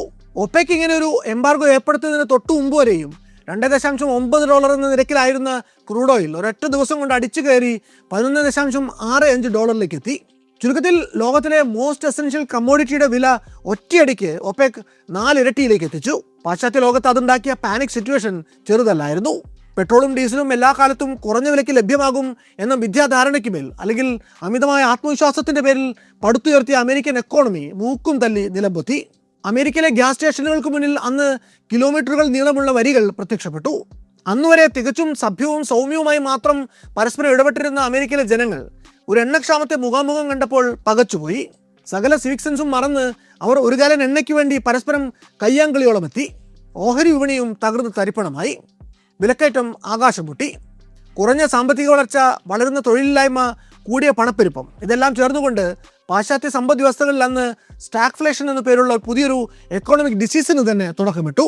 സ്ഥിതിഗതികൾ നിയന്ത്രണാധീനമാക്കാൻ വേണ്ടി അമേരിക്കൻ ഗവൺമെൻറ് അന്ന് അത്യസാധാരണമായിട്ടുള്ള നിയന്ത്രണങ്ങൾ പലതും കൊണ്ടുവന്നു. രാജ്യത്തെ വാഹനങ്ങളുടെ പരമാവധി വേഗത മണിക്കൂറിൽ 55 മൈലായിട്ട് പരിമിതപ്പെടുത്തി. ഞായറാഴ്ചകളിൽ പെട്രോൾ പമ്പുകൾ അടച്ചിടാൻ അവർ ഉടമകളെ നിർബന്ധിച്ചു. ഒന്നിടവിട്ട ദിവസങ്ങളിൽ മാത്രമേ ഒരാൾക്ക് പെട്രോൾ വില കൊടുത്തു വാങ്ങാൻ പറ്റൂ എന്ന സാഹചര്യം പോലും അന്ന് നിലവിൽ വന്നു. ആർക്കും യാതൊരു വിധത്തിലും ചോദ്യം ചെയ്യാനാവാത്ത, നട്ടം ചുറ്റിക്കാൻ സാധിക്കാത്ത അപ്രമാദിത്വമുള്ളൊരു ആഗോള ശക്തി എന്ന അമേരിക്കൻ പ്രതിച്ഛായയാണ് ഈ ഒരു ഓയിൽ എംബാർഗോയ്ക്ക് ശേഷം പൊളിഞ്ഞടുങ്ങിയത്. 2ാം ലോക മഹായുദ്ധം എളുപ്പത്തിൽ ജയിച്ചു കയറിയ, 4 വർഷം മുമ്പ് മാത്രം മനുഷ്യനെ ചന്ദ്രനിലെത്തിച്ച അമേരിക്ക എന്ന ഗ്ലോബൽ സൂപ്പർ പവറിന് നിന്ന നിൽപ്പിൽ ഒരു പക്ഷാഘാതം എന്ന പോലെയായി. അന്നുവരെ ആരും ഗൗനിക്കാതിരുന്ന കുറേ അറേബ്യൻ രാജ്യങ്ങൾ ചേർന്ന് അമേരിക്കയെ പോലെ ഒരു പാശ്ചാത്യ സൂപ്പർ പവറിനെ വളരെ എളുപ്പത്തിൽ മുട്ടുകുത്തിച്ചു കളഞ്ഞു. 1973 ലോക വ്യാപാര ചരിത്രത്തിലെ തന്നെ അതിനിർണായകമായിട്ടുള്ള ഒരു വർഷമാണ്. 7 സിസ്റ്റേഴ്സ് എന്ന ആഗോള എണ്ണ ഉൽപ്പാദക ഭീമന്മാർ ചേർന്ന് മിഡിൽ ഈസ്റ്റേൺ രാജ്യങ്ങളെ ഡിക്റ്റേറ്റ് ചെയ്തുകൊണ്ടിരുന്ന സ്ഥിരം പരിപാടിക്ക് തിരശീല വീണത് അക്കൊല്ലമാണ്. നെഗോഷിയേറ്റിംഗ് പവർ പെർമനൻ്റായി മിഡിൽ ഈസ്റ്റിലേക്ക് അതോടെ ഷിഫ്റ്റായി. ഗ്ലോബൽ എക്കോണമിയുടെ താക്കോൽ തങ്ങളുടെ കയ്യിലാണ് എന്ന് മിഡിൽ ഈസ്റ്റിലെ എണ്ണ ഉൽപ്പാദക രാജ്യങ്ങൾ തിരിച്ചറിഞ്ഞു. അവർ പൈപ്പ് പൂട്ടിയാൽ ലോകം അവിടെ നിശ്ചലമാകും. 1973 എംബാർഗോയോടെ ഈ ക്രൂഡ് ഓയിൽ കാട്ടൽ നേടിയ അപ്രമാദിത്വം അവർ ഇന്നും തുടരുകയാണ്. 50 വർഷമായി അവർ ചുമ്മാ അതിജീവിക്കുകയല്ല ചെയ്തത്. വളരെ സോഫിസ്റ്റിക്കേറ്റഡ് ആയിട്ടുള്ള, വളരെ റുത്ലസ് ആയിട്ടുള്ള ഒരു ജിയോ പൊളിറ്റിക്കൽ വെപ്പൺട്രി ആയി അത് മാറിക്കഴിഞ്ഞിട്ടുണ്ട് എന്ന്. ഇന്നത്തെ എണ്ണ ഉൽപ്പാദന വിപണന ശൃംഖലയുടെ ഉള്ളുകളികൾ വ്യക്തമായിട്ട് മനസ്സിലാകണമെങ്കിൽ അതിന് അനിഷേധ്യ നേതാവിനെ അടുത്തറിയണം. ഓയിൽ ഫീൽഡിലെ ആ കിങ് മേക്കർ സൗദി അറേബ്യയാണ്. ഗ്ലോബൽ എനർജി മാർക്കറ്റിലെ മറ്റാരെയും ഇൻറ്റിമിഡേറ്റ് ചെയ്യാൻ പോകുന്ന ഒരു സൂപ്പർ പവർ ഉണ്ട് സൗദി അറേബ്യയുടെ കയ്യിൽ. അതിനെ സാമ്പത്തിക ശാസ്ത്രജ്ഞർ വിളിക്കുന്ന പേര് സ്പെയർ കപ്പാസിറ്റി എന്നാണ്. എന്താണ് ഈ സ്പെയർ കപ്പാസിറ്റി? വെനിസ്വേലയോ നൈജീരിയ പോലെയുള്ള ലോകത്തെ മിക്ക രാജ്യങ്ങളും അവരെ കൊണ്ട് ഉൽപ്പാദിപ്പിക്കാൻ സാധ്യമായതിൻ്റെ പരമാവധി അളവിലുള്ള ക്രൂഡ് ഓയിൽ 24 മണിക്കൂറും പ്രൊഡ്യൂസ് ചെയ്തുകൊണ്ടേയിരിക്കും. കാരണം ഗവൺമെൻറ് നടത്തിക്കൊണ്ട് പോകാൻ അവർക്ക് അതിൽ നിന്നുള്ള പണം അത്യാവശ്യമാണ്. പക്ഷേ സൗദി അറേബ്യ അങ്ങനെയല്ല. ലോകമെമ്പാടും വിറ്റഴിക്കപ്പെടുന്ന എണ്ണയുടെ ഒരു സെൻട്രൽ ബാങ്ക് പോലെയാണ് നിലവിൽ സൗദി അറേബ്യ പ്രവർത്തിക്കുന്നത്. അവരുടെ പക്കലുള്ള എണ്ണ ശേഖരം നമുക്കൊക്കെ സങ്കല്പിക്കാനാവുന്നതിലും എത്രയോ വലുതാണ്. ഡ്രില്ലിംഗ് കോസ്റ്റ് മറ്റേതൊരു എണ്ണ ഉൽപ്പാദക രാജ്യത്തെക്കാളും എത്രയോ കുറവായതുകൊണ്ട് അവർക്ക് ആ പ്രോസസ്സിന് മേൽ മറ്റാരെക്കാളും കൂടുതൽ നിയന്ത്രണമുണ്ട്. വിചാരിച്ചാൽ ഒറ്റയടിക്ക് ദശലക്ഷക്കണക്കിന് ബാരൽ എണ്ണ മാർക്കറ്റിലേക്ക് ഒഴുക്കാനും വേണ്ടപ്പോൾ പ്രൊഡക്ഷൻ ഹോൾഡ് ബാക്ക് ചെയ്ത് ഡിമാൻഡ് വർദ്ധിപ്പിക്കാനും അതുവഴി വില കൂട്ടാനും ഒക്കെ കഴിയുന്ന റിയൽ ഗെയിം ചേഞ്ചറാണ് സൗദി അറേബ്യ. തങ്ങളുടെ എതിരാളികളെ പണിഷ് ചെയ്യാനും മാർക്കറ്റ് ഷെയർ നിലനിർത്താനും അവർ ഈ സ്പെയർ കപ്പാസിറ്റി കൃത്യമായ അവസരങ്ങളിൽ കൃത്യമായി ഉപയോഗിക്കും. 2014 ഇങ്ങനൊരു സ്പെക്ടക്കുലർ സ്ക്വീസ് സൗദിയുടെ ഭാഗത്തു നിന്ന് നടന്നത് നമ്മൾ കണ്ടതാണ്. അമേരിക്ക ക്രൂഡ് ഓയിൽ പ്രൊഡക്ഷനിൽ ഹൈഡ്രോളിക് ഫ്രാക്ചറിങ് അല്ലെങ്കിൽ ഫ്രാക്കിംഗ് എന്നൊരു പുതിയ ടെക്നോളജി വികസിപ്പിച്ചെടുക്കുന്നു. ഈ സാങ്കേതികവിദ്യയുടെ സഹായത്തോടെ ടെക്സസിലെയും നോർത്ത് ഡക്കോട്ടയിലെയും കരിങ്കൽ പാറകൾക്കിടയിൽ നിന്നും അമേരിക്കൻ കമ്പനികൾ അവിശ്വസനീയമായ തോതിൽ എണ്ണ ഉൽപ്പാദിപ്പിച്ചു തുടങ്ങി. ഈ പുത്തൻ സാങ്കേതികവിദ്യയുടെ ഊർജ്ജത്തിൽ ലോകത്തിലെ ഏറ്റവും വലിയ എണ്ണ ഉൽപ്പാദക രാജ്യമാകാനുള്ള മത്സരത്തിനു വേണ്ടി അമേരിക്ക ഇറങ്ങി പുറപ്പെട്ടപ്പോൾ അത് ഭീഷണി ഉയർത്തിയത് സൗദിക്കാണ്. അവരുടെ ലാഭത്തിൽ വലിയ ഇടിവുണ്ടായി. ഒപെക്കിന് എണ്ണവിലയിൽ അന്നോളം ഉണ്ടായിരുന്ന നിയന്ത്രണത്തിനും അയവ് വന്നു. അമേരിക്ക ഇങ്ങനെ പാക്ക് ചെയ്തുണ്ടാക്കിയ എണ്ണ കൊണ്ടുവന്ന് ഒരു തത്വദീക്ഷയും കൂടാതെ ആഗോള മാർക്കറ്റിൽ ഇറക്കിയപ്പോൾ അവിടെ ഡിമാൻഡിൽ കവിഞ്ഞ സപ്ലൈ വന്നു. എന്തെങ്കിലും ഒരു നടപടി ഉണ്ടായില്ലെങ്കിൽ സ്വാഭാവികമായും ക്രൂഡ് ഓയിലിൻ്റെ വില ഇടിയാനിടയുണ്ട്. എല്ലാവർക്കും അത് ഒരുപോലെ നഷ്ടമുണ്ടാക്കും. സ്വാഭാവികമായും ഈ അവസരത്തിൽ എണ്ണവില കുറയാതിരിക്കാൻ വേണ്ടി സൗദി അറേബ്യ സ്വന്തം പ്രൊഡക്ഷൻ വെട്ടിക്കുറയ്ക്കുമെന്ന് എല്ലാവരും കരുതി. അടിയന്തരമായ സാഹചര്യങ്ങളിൽ 2014 നവംബർ 27 ഒപെക്കിൻ്റെ 166 മീറ്റിംഗ് ഓസ്ട്രേലിയയിലെ വിയന്നയിൽ വെച്ച് കൂടിയപ്പോൾ സൗദി ഓയിൽ മിനിസ്റ്റർ അലി അൽ നൈമിയിൽ നിന്നുണ്ടായ ഒരു പ്രഖ്യാപനം ലോകത്തെ ശരിക്കും ഞെട്ടിച്ചു കളഞ്ഞു. ക്രൂഡ് ഓയിൽ ഉൽപ്പാദനം വെട്ടിക്കുറയ്ക്കാൻ സൗദി വിസമ്മതിച്ചു എന്ന് മാത്രമല്ല, പകരം അമേരിക്കയുടെ നടപടിയോടുള്ള പ്രതികരണം എന്ന മട്ടിൽ തികച്ചും അഗ്രസീവായി സൗദി ആഗോള വിപണിയിലേക്കുള്ള അവരുടെ ക്രൂഡ് ഓയിൽ പൈപ്പുകൾ അങ്ങ് തുറന്നുവിട്ടു എന്ന് തന്നെ പറയാം. വില കുറഞ്ഞ ക്രൂഡ് ഓയിൽ അവർ ഗ്ലോബൽ മാർക്കറ്റിലേക്ക് അക്ഷരാർത്ഥത്തിൽ ഒഴുക്കുകയായിരുന്നു. വളരെ പ്ലാൻ ചെയ്ത് നടപ്പിലാക്കിയ ഈ ഓയിൽ ഇൻഫ്ലക്സിലൂടെ അവർ ഗ്ലോബൽ മാർക്കറ്റിലെ എണ്ണവില ഒരൊറ്റ ദിവസം കൊണ്ട് ക്രാഷ് ചെയ്യിപ്പിച്ചു. ഒരു ബാരലിന് $100 മുകളിലായിരുന്ന വില ഒറ്റയടിക്ക് $30 താഴേക്ക് കൂപ്പുകുത്തി. സ്വാഭാവികമായിട്ടും സൗദിയുടെ ഭാഗത്തുനിന്നുണ്ടായ ഈ നടപടി അവർക്കും സൂയിസൈഡിൽ തന്നെ ആയിരുന്നു, അതിലും സംശയമില്ല. കോടിക്കണക്കിന് ഡോളർ നഷ്ടം അതുകൊണ്ട് സൗദിക്കുമുണ്ടായി. എന്നാൽ അങ്ങനെ ഒരു നഷ്ടം സഹിക്കാൻ വേണ്ട സാമ്പത്തിക ബാക്കപ്പ് സൗദിക്കുണ്ടായിരുന്നു എന്ന് മാത്രമല്ല, അമേരിക്ക ഒരു ബാരൽ ക്രൂഡ് ഓയിൽ ഫ്രാക്കിംഗ് വഴി പ്രൊഡ്യൂസ് ചെയ്യുമ്പോൾ അവർക്കുണ്ടായിരുന്ന പ്രൊഡക്ഷൻ കോസ്റ്റ് സൗദി അവരുടെ ട്രഡീഷണൽ മാർഗ്ഗങ്ങളിലൂടെ എണ്ണ ഉൽപ്പാദിപ്പിക്കാൻ എടുക്കുന്ന ചെലവിൻ്റെ 10 ഇരട്ടിയെങ്കിലുമായിരുന്നു. അങ്ങനെ ഉൽപ്പാദിപ്പിക്കുന്ന എണ്ണയ്ക്ക് ഒരു പരിധിയിൽ കുറഞ്ഞ വില മാർക്കറ്റിൽ ഇല്ലാതെ വന്നാൽ പിന്നെ ആ പ്രോസസ്സ് ലാഭകരമായിട്ട് തുടരാൻ സാധിക്കില്ല. സൗദിയുടെ തന്ത്രങ്ങൾ കാരണം ക്രൂഡ് ഓയിലിൻ്റെ വില $40 താഴേക്ക് കൂപ്പുകുത്തിയതോടെ എണ്ണ വിറ്റാൽ കിട്ടുന്നതിനേക്കാൾ വലിയൊരു തുക അത് ഡ്രിൽ ചെയ്തെടുത്ത് റിഫൈൻ ചെയ്യുന്ന പ്രക്രിയയ്ക്ക് വേണ്ടി അമേരിക്കയ്ക്ക് ചെലവാക്കേണ്ടി വന്നു. സൗദിയുടെ ആ സ്ക്വീസ് അത് ഉദ്ദേശിച്ച ഫലം ചെയ്തു. വിപണിയിൽ പിന്നീട് ഒരു ചോരപ്പുഴ തന്നെ ഒഴുകിയെന്ന് വേണമെങ്കിൽ പറയാം. സൗദിയുടെ ഒരു നീക്കത്തിൽ ഡസൻ കണക്കിന് അമേരിക്കൻ ഓയിൽ കമ്പനികൾ പാപ്പർസ്യൂട്ട് അടിച്ചുപോയി. റിഗുകൾ ഒന്നൊന്നായി അടച്ചുപൂട്ടി. തങ്ങൾ മനഃപൂർവ്വം സൃഷ്ടിച്ച ഈ പ്രളയത്തിൽ അമേരിക്കൻ എണ്ണയുൽപാദന കമ്പനികൾ ആദ്യം മുങ്ങിമരിക്കുമെന്ന് ഉറപ്പുണ്ടായിരുന്നതുകൊണ്ട് സൗദി അറേബ്യ വെള്ളത്തിനടിയിൽ മനഃപൂർവ്വം സ്വന്തം ശ്വാസം പിടിച്ചു കിടക്കുകയായിരുന്നു എന്നാണ് ലോകം മൊത്തം അന്ന് പറഞ്ഞത്. ആ പറഞ്ഞത് വാസ്തവവുമായിരുന്നു. വലിയൊരു സാമ്പത്തിക നഷ്ടം സഹിച്ച് തങ്ങളുടെ സ്വന്തം സപ്ലൈയെ തന്നെ ഒരു ആയുധമാക്കി മാറ്റി ഈ ആഗോള വിപണിയുടെ യഥാർത്ഥ ഒടിയോൻ ആരാണ് എന്നാണ് 2014 ഈ പ്രതിസന്ധി വഴി സൗദി അറേബ്യ ലോകത്തോട് ഉറക്കെ വിളിച്ചു പറഞ്ഞത്. ഒരു ദിവസം രാവിലെ നിങ്ങൾ ഉറക്കമെഴുന്നേൽക്കുമ്പോൾ നിങ്ങളുടെ നാടിൻ്റെ മണ്ണിനടിയിൽ ലോകത്തിലെ ഏറ്റവും വലിയ ഏറ്റവും വിലപിടിപ്പുള്ള എണ്ണ നിക്ഷേപം കണ്ടെത്തി എന്ന് കരുതുക. നിങ്ങൾ എന്തായിരിക്കും ചിന്തിക്കുക? നാട്ടിലെ ദാരിദ്ര്യം അതോടെ അവസാനിക്കുമെന്നും ഇവിടുത്തെ സർക്കാർ സ്കൂളുകൾ കൊട്ടാരതുല്യമാകുമെന്നും നിങ്ങളൊക്കെ വലിയ പണക്കാരാകുമെന്നും കരുതുന്നുണ്ടോ? അങ്ങനെ ചിന്തിച്ചു പോകാനുള്ള സാധ്യത വളരെ അധികമാണ്. അങ്ങനെ ചിന്തിച്ചാൽ ആരെയും കുറ്റം പറയാനുമാവില്ല. പക്ഷേ ചരിത്രം പരിശോധിച്ചാൽ നമ്മൾ കാണുന്ന പാറ്റേണുകൾ നേരെ വിപരീതമാണ്. പല മൂന്നാം ലോക രാജ്യങ്ങളിലെയും ദശലക്ഷക്കണക്കിന് മനുഷ്യർക്ക് സ്വന്തം നാട്ടിൽ എണ്ണ കണ്ടെത്തിയ നിമിഷം മുതൽക്കാണ് അവരുടെ ജീവിതത്തിലെ യഥാർത്ഥ ദുരന്തം തുടങ്ങുന്നത്. പൊളിറ്റിക്കൽ സയൻറ്റിസ്റ്റുകളായ മേരി കാൽഡോറും ടെറി ലിൻകാളും തങ്ങളുടെ ഓയിൽ വാർസ് എന്ന പ്രബന്ധത്തിൽ ഇത് ഉദാഹരണ സഹിതം തന്നെ വിശദീകരിക്കുന്നുണ്ട്. അവരതിനെ പാരഡോക്സ് ഓഫ് പ്ലെന്റി എന്നാണ് വിളിക്കുന്നത്. അല്ലെങ്കിൽ കുറെ കൂടി പച്ചയ്ക്ക് പറഞ്ഞാൽ ദ റിസോഴ്സ് കേഴ്സ് അഥവാ വിഭവശാപം എന്ന്. ഇതെന്തുകൊണ്ടാണ് സംഭവിക്കുന്നത് എന്ന് മനസ്സിലാക്കണമെങ്കിൽ സാധാരണഗതിക്ക് നമ്മുടെ ഗവൺമെൻറ്റുകൾ എങ്ങനെയാണ് പ്രവർത്തിക്കുന്നത് എന്നറിയണം. ഏതൊരു രാജ്യത്തെയും ഗവൺമെൻറ് അതിൻ്റെ ചെലവുകൾ കഴിക്കുന്നത് അതിൻ്റെ പൗരന്മാരിൽ നിന്ന് നികുതിയായി പിരിഞ്ഞു കിട്ടുന്ന പണം കൊണ്ടാണ്. മുടങ്ങാതെ വർഷാവർഷം നികുതി കൊടുക്കുന്നത് കൊണ്ട് നമ്മൾ സർക്കാരുമായി ഇവിടെ ഒരു സൈക്കോളജിക്കൽ കോൺട്രാക്റ്റ് ഉണ്ടാക്കുന്നുണ്ട്. ടാക്സ് ആൻഡ് സ്പെൻഡ് മോഡൽ എന്നാണ് അതിനെ വിളിക്കുന്നത്. ജനങ്ങൾക്ക് വേണ്ട കാര്യങ്ങൾ ചെയ്യാൻ, അവർക്ക് വേണ്ട അടിസ്ഥാന സൗകര്യങ്ങൾ ഒരുക്കി നൽകാൻ ഏതൊരു സർക്കാരും ബാധ്യസ്ഥരാണ് എന്നതാണ് ഈ മോഡലിൻ്റെ പൊരുൾ. ജനങ്ങൾക്ക് ജോലി ചെയ്യാൻ കഴിഞ്ഞില്ലെങ്കിൽ സർക്കാരിന് നികുതി കിട്ടില്ല, സർക്കാർ പാപ്പരാകും. എന്നാൽ അതേസമയം ഒരു രാജ്യം അതിൻ്റെ ഭൂഗർഭത്തിൽ നിന്ന് അല്ലെങ്കിൽ അതിൻ്റെ സമുദ്രാതിർത്തിക്കുള്ളിലെ ഏതെങ്കിലും ഒരു ഓഫ്ഷോർ ലൊക്കേഷനിൽ നിന്ന് വലിയ തോതിൽ എണ്ണ കണ്ടെത്തുമ്പോൾ ഈ സിസ്റ്റം അല്ലെങ്കിൽ അതുണ്ടാക്കുന്ന ഈ സൈക്കോളജിക്കൽ കോൺട്രാക്റ്റ് അപ്പാടെ തകർന്നു വീഴുകയാണ്. പെട്ടെന്നൊരു ദിവസം സർക്കാരിന് നമ്മൾ ജനങ്ങളുടെ നികുതി പണം ആവശ്യമില്ലാതെയാകുന്നു. ഈ എണ്ണ ഖനനം എന്നത് ഒരു എൻക്ലേവ് ഇൻഡസ്ട്രിയാണ് എന്നുകൂടി നമ്മൾ മനസ്സിലാക്കണം. അത് പ്രവർത്തിക്കാൻ കോടിക്കണക്കിന് ഡോളർ വിലയുള്ള ഇറക്കുമതി ചെയ്ത ഖനന യന്ത്രങ്ങൾ വേണം. ഓയിൽ എക്സ്പ്ലോറേഷനുമായും പ്രൊഡക്ഷനുമായും ബന്ധപ്പെട്ട ടെക്നോളജികളിൽ നല്ലൊരു ഭാഗവും യൂറോപ്യൻ അല്ലെങ്കിൽ അമേരിക്കൻ ആയതുകൊണ്ട് അതുമായി ബന്ധപ്പെട്ട കോൺട്രാക്റ്റിംഗ് കമ്പനികൾ ഒട്ടുമിക്കതും വിദേശ കമ്പനികളാകും. അതിൽ ഇന്ത്യക്കാരായ പ്രൊഫഷണലുകളും ഉണ്ടാകുമെങ്കിലും ഈ മേഖല വളരെയധികം സ്പെഷ്യലൈസ് ആയതുകൊണ്ട് സ്വദേശികൾക്ക് ഒരു പരിധിയിൽ കൂടുതൽ ജോലി നൽകുക എന്നത് പ്രായോഗികമായ കാര്യമല്ല. ലോക്കൽ എക്കോണമിയിൽ അതുകൊണ്ട് വളരെ മിനിമലായിട്ടുള്ള ഒരു ട്രിക്കിൾ ഡൗൺ എഫക്റ്റ് അല്ലാതെ വിശേഷ യാതൊരു ഗുണവും ഇതുകൊണ്ടുണ്ടാകാൻ പോകുന്നില്ല. പകരം വിദേശത്തുള്ള വലിയ മൾട്ടിനാഷണൽ എണ്ണ കമ്പനികളിൽ നിന്ന് സർക്കാരിന് നേരിട്ട് കോടിക്കണക്കിന് ഡോളർ കിട്ടിക്കൊണ്ടിരിക്കും. ആകാശത്തുനിന്ന് വെറുതെ പണം പെയ്യുന്നത് പോലെയാണിത്. ഒരു രാജ്യത്ത് ഇങ്ങനെയുള്ള എണ്ണ ഉൽപ്പാദന കമ്പനികൾ പെരുകി വന്നാൽ നിലനിൽക്കാൻ പിന്നെ ഗവൺമെൻറ്റുകൾക്ക് ജനങ്ങളുടെ നികുതി പണം ആവശ്യമില്ലാതെയാകും. അതായത് ജനങ്ങളെ തന്നെ സർക്കാരിന് കാര്യമായ ആവശ്യമൊന്നുമില്ല, നിലനിൽപ്പിനായി അവരെ ആശ്രയിക്കേണ്ടതില്ല എന്ന അവസ്ഥ വരും. അതോടെ കോമൺ പബ്ലിക്കിനോട് ഉത്തരം പറയേണ്ട യാതൊരു ബാധ്യതയും സ്റ്റേറ്റിന് ഇല്ലാതെയാകും. ഈ വലിയ സമ്പത്ത് നാടിനെ വികസനത്തിലേക്ക് നയിക്കുന്നതിന് പകരം സിസ്റ്റമാറ്റിക്കായി ജനങ്ങളെ ജോലി ചെയ്യുന്നതിൽ നിന്ന് പിന്നിലേക്ക് വലിക്കുകയാണ് ചെയ്യുന്നത്. സർക്കാർ അളവറ്റ സമ്പത്തിൻ്റെ വലിയൊരു ചക്കരക്കുടമായി മാറും.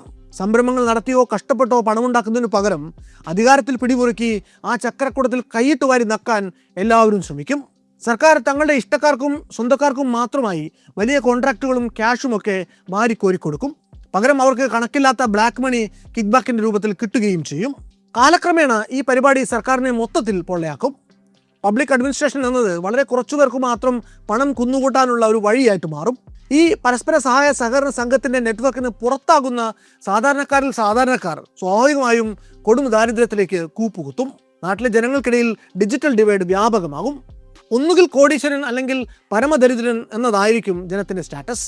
ഇങ്ങനെ പട്ടിണിയിൽ പുലരുന്ന കുട്ടികളെ സ്കൂളിൽ അയച്ചു പഠിപ്പിക്കാനുള്ള പാങ്ങില്ലാത്ത, സ്വന്തം ജലാശയങ്ങളിൽ ക്രൂഡ് ഓയിൽ കലരുന്നത് നിസ്സഹായരായിട്ട് നോക്കി നിൽക്കേണ്ടി വരുന്ന ഈ പാവപ്പെട്ടവർ പിന്നീട് കലാപത്തിൻ്റെ വഴി പിടിച്ചാൽ അവരെ എങ്ങനെയാണ് നമുക്ക് കുറ്റം പറയാനാവുക? നിത്യജീവിതത്തിൽ ജനങ്ങൾ നേരിടുന്ന ഈ അതൃപ്തിയിൽ നിന്ന് പുകഞ്ഞുണ്ടാകുന്ന കലാപങ്ങളെ പക്ഷേ ഈ എണ്ണോൽപാദക രാജ്യങ്ങൾ ഒട്ടും അനുതാപത്തോടെ അല്ല കൈകാര്യം ചെയ്യുക. തങ്ങൾക്ക് ചുളിവിൽ കിട്ടുന്ന അളവറ്റ എണ്ണപ്പണം ഉപയോഗിച്ച് അവർ രാജ്യത്തെ സൈന്യത്തെയും കമാൻഡോ ഫോഴ്സിനെയും പാരാമിലിറ്ററിയെയും എല്ലാം അതിശക്തമാക്കും. എന്നിട്ട് ഇതേ സംവിധാനങ്ങളെ ഡിപ്ലോയ് ചെയ്തുകൊണ്ട് അവർ ജനങ്ങളെ ക്രൂരമായി അടിച്ചമർത്തുകയും ചെയ്യും. ക്രൂഡ് ഓയിൽ ചെയ്യുന്നത് യുദ്ധങ്ങളെ ഇല്ലാതാക്കുകയല്ല, മറിച്ച് യുദ്ധങ്ങളെ ഫണ്ട് ചെയ്യുകയാണ് ചെയ്യുന്നത്. നൈജീരിയയിലെ നൈജർ ഡെൽറ്റയിലെ സാധാരണക്കാരുടെ വലിയ പ്രതിഷേധം അവസാനം ഒരു സായുധ പോരാട്ടമായി മാറിയത് ഇതിന് ഏറ്റവും നല്ല ഉദാഹരണമാണ്. പൈപ്പ് ലൈനുകളിൽ നിന്ന് രഹസ്യമായി എണ്ണ മോഷ്ടിച്ചാണ് അവർ അതിനുള്ള പണം കണ്ടെത്തിയത്. അതുപോലെ അങ്കോളയിൽ സർക്കാർ തങ്ങളുടെ എണ്ണപ്പണം മുഴുവൻ ഒരു മിലിറ്ററി ഭരണകൂടം ഉണ്ടാക്കാൻ ഉപയോഗിച്ചപ്പോൾ വിമത ഗ്രൂപ്പായിട്ടുള്ള യുനിറ്റ ആ വലിയ യുദ്ധത്തിനുള്ള പണം കണ്ടെത്തിയത് വജ്രം വിറ്റായിരുന്നു. അതുപോലെ കൊളംബിയയിലെ കാസനാരിയ മേഖലയിൽ എണ്ണ വന്നപ്പോൾ അവിടുത്തെ ഇടതുപക്ഷ ഗറില്ലകളും വലതുപക്ഷ പാരാമിലിറ്ററിയും ഒരുമിച്ച് എണ്ണ കമ്പനികളെ ഭീഷണിപ്പെടുത്തി പണം വാങ്ങി തങ്ങളുടെ യുദ്ധങ്ങൾ ഫണ്ട് ചെയ്തു തുടങ്ങി. അവർ പൈപ്പ് ലൈനുകൾക്ക് തന്നെ നികുതി ഏർപ്പെടുത്തി. ഒരു ഫംഗ്ഷനിങ് ആയ രാജ്യം കെട്ടിപ്പടുക്കുന്നതിന് പകരം എണ്ണപ്പണം അവിടെയൊക്കെ ഉണ്ടാക്കിയത് വലിയൊരു വോർ എക്കോണമി ആയിരുന്നു എന്ന് സാരം. ഈ എണ്ണയുടെ ജിയോ പൊളിറ്റിക്കൽ പ്രശ്നങ്ങൾ അത് ഉൽപ്പാദിപ്പിക്കുന്ന രാജ്യങ്ങളുടെ അതിർത്തിയിൽ മാത്രം ഒതുങ്ങി നിൽക്കുന്നതല്ല. ലോകഭൂപടത്തിലെ സമുദ്രങ്ങളിലേക്ക് വെറുതെ ഒന്ന് നോക്കുക. അത് വെറുമൊരു ശൂന്യമായ നീലവെള്ളമല്ല, വലിയ ഞരമ്പുകളുടെ ഒരു ശൃംഖലയാണ്. ഓരോ സെക്കൻഡിലും കോടിക്കണക്കിന് ബാരൽ എണ്ണ വലിയ ഓയിൽ ടാങ്കർ ഷിപ്പുകളിലായി അതിലൂടെ ഒഴുകിക്കൊണ്ടിരിക്കുകയാണ്.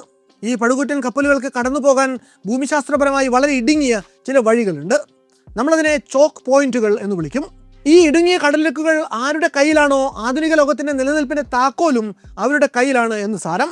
1980 അമേരിക്ക എണ്ണ ഉൽപ്പാദനത്തെ യുദ്ധത്തിനുള്ള പ്രാഥമിക കാരണങ്ങളിൽ ഒന്നാക്കി മാറ്റി. കാർട്ടർ ഡോക്ട്രിൻ എന്നാണ് അവരതിനെ വിളിച്ചത്. പേർഷ്യൻ ഗൾഫിൻ്റെ നിയന്ത്രണം ഏറ്റെടുക്കാൻ പുറത്തുനിന്ന് ആര് ശ്രമിച്ചാലും അത് അമേരിക്കയുടെ താല്പര്യങ്ങൾക്കെതിരെയുള്ള കടന്നാക്രമണമായിട്ട് കണക്കാക്കുമെന്നും അത് ഏതു വിധേനയും നേരിടുമെന്നും അമേരിക്ക പ്രഖ്യാപിച്ചു. മിഡിൽ ഈസ്റ്റിലെ അമേരിക്കയുടെ വിദേശ നയം മുഴുവൻ ലക്ഷക്കണക്കിന് കോടികൾ ചിലവാക്കിയ ഇറാഖ് യുദ്ധം ഉൾപ്പെടെ ഈ മാരിടൈം പാതകൾ സംരക്ഷിക്കുക എന്ന ലക്ഷ്യത്തിൽ ഊന്നിയുള്ളതായിരുന്നു. ഈ ഡോക്ടറിൻ എങ്ങനെയാണ് അതിൻ്റെ യഥാർത്ഥ പണി എടുക്കുന്നത് എന്ന് 1990 ലോകം കണ്ടു. അന്നത്തെ ഇറാഖ് പ്രസിഡന്റായ സദ്ദാം ഹുസൈൻ്റെ കയ്യിൽ വലിയൊരു മിലിറ്ററി ഉണ്ടായിരുന്നു. പക്ഷേ ഇറാനുമായിട്ടുള്ള 8 വർഷത്തെ യുദ്ധം കഴിഞ്ഞ് ഇറാഖ് ഏറെക്കുറെ പാപ്പരായ അവസ്ഥയിലായിരുന്നു. അപ്പോഴാണ് സദ്ദാം തൊട്ടടുത്ത് കിടക്കുന്ന തീരെ ചെറിയ എന്നാൽ അതിസമ്പന്നമായ കുവൈറ്റ് എന്ന രാജ്യത്തേക്ക് നോക്കുന്നത്. അയാൾ തൻ്റെ ടാങ്കുകൾ അതിർത്തി കടത്തി കുവൈറ്റിനെ അങ്ങ് പിടിച്ചെടുത്തു. ഒരൊറ്റ രാത്രി കൊണ്ട് ലോകത്തെ മൊത്തം എണ്ണ സപ്ലൈയുടെ 20% സദ്ദാം ഹുസൈൻ വളരെ വയലൻ്റ് ആയിട്ട് പിടിച്ചെടുക്കുന്നു. പക്ഷേ അതായിരുന്നില്ല ഏറ്റവും ഭയപ്പെടുത്തുന്ന കാര്യം. സദ്ദാം ഹുസൈൻ്റെ ടാങ്കുകളൊക്കെയും അപ്പോൾ പാർക്ക് ചെയ്തിരുന്നത് സൗദി അറേബ്യയുടെ അതിർത്തിയിലായിരുന്നു. സദ്ദാം തൻ്റെ ടാങ്കുകൾ സൗദിയിലേക്ക് കൂടി കയറ്റിയാൽ പിന്നെ ഗ്ലോബൽ എക്കോണമി മൊത്തം അയാളുടെ കയ്യിലാകും. അതുകൊണ്ട് അമേരിക്ക മാപ്പിലേക്ക് നോക്കി ഉടൻ തന്നെ കാർട്ടർ ഡോക്ട്രിൻ ആക്ടിവേറ്റ് ചെയ്തു. അവർ ഓപ്പറേഷൻ ഡെസേർട്ട് സ്റ്റോം തുടങ്ങി ലക്ഷക്കണക്കിന് അമേരിക്കൻ ട്രൂപ്പുകൾ മരുഭൂമിയിലേക്ക് വന്നിറങ്ങി. അവർ ഇറാഖി സൈന്യത്തെ തകർത്തെറിഞ്ഞ് സദ്ദാമിനെ പരാജയപ്പെടുത്തി. അതിനുശേഷം ഒരിക്കൽ കൂടി 2003 അമേരിക്ക വീണ്ടും ഇറാഖിലെത്തുന്നുണ്ട്. ഇത്തവണ സദ്ദാമിനെ പൂർണ്ണമായും ഉന്മൂലനം ചെയ്യാൻ ട്രില്യൺ കണക്കിന് ഡോളർ ചിലവായ വലിയൊരു യുദ്ധമായിരുന്നു അവിടെ നടന്നത്. ഈ യുദ്ധത്തിനിടെ വാർത്തകളിൽ വന്ന അമേരിക്കൻ പ്രസിഡന്റ് അന്ന് സംസാരിച്ചതൊക്കെയും വെപ്പൺസ് ഓഫ് മാസ് ഡിസ്ട്രക്ഷനെ കുറിച്ചും ഇറാഖിലെ ജനാധിപത്യത്തിനുണ്ടായ ശൈഥില്യത്തെക്കുറിച്ചുമാണ്.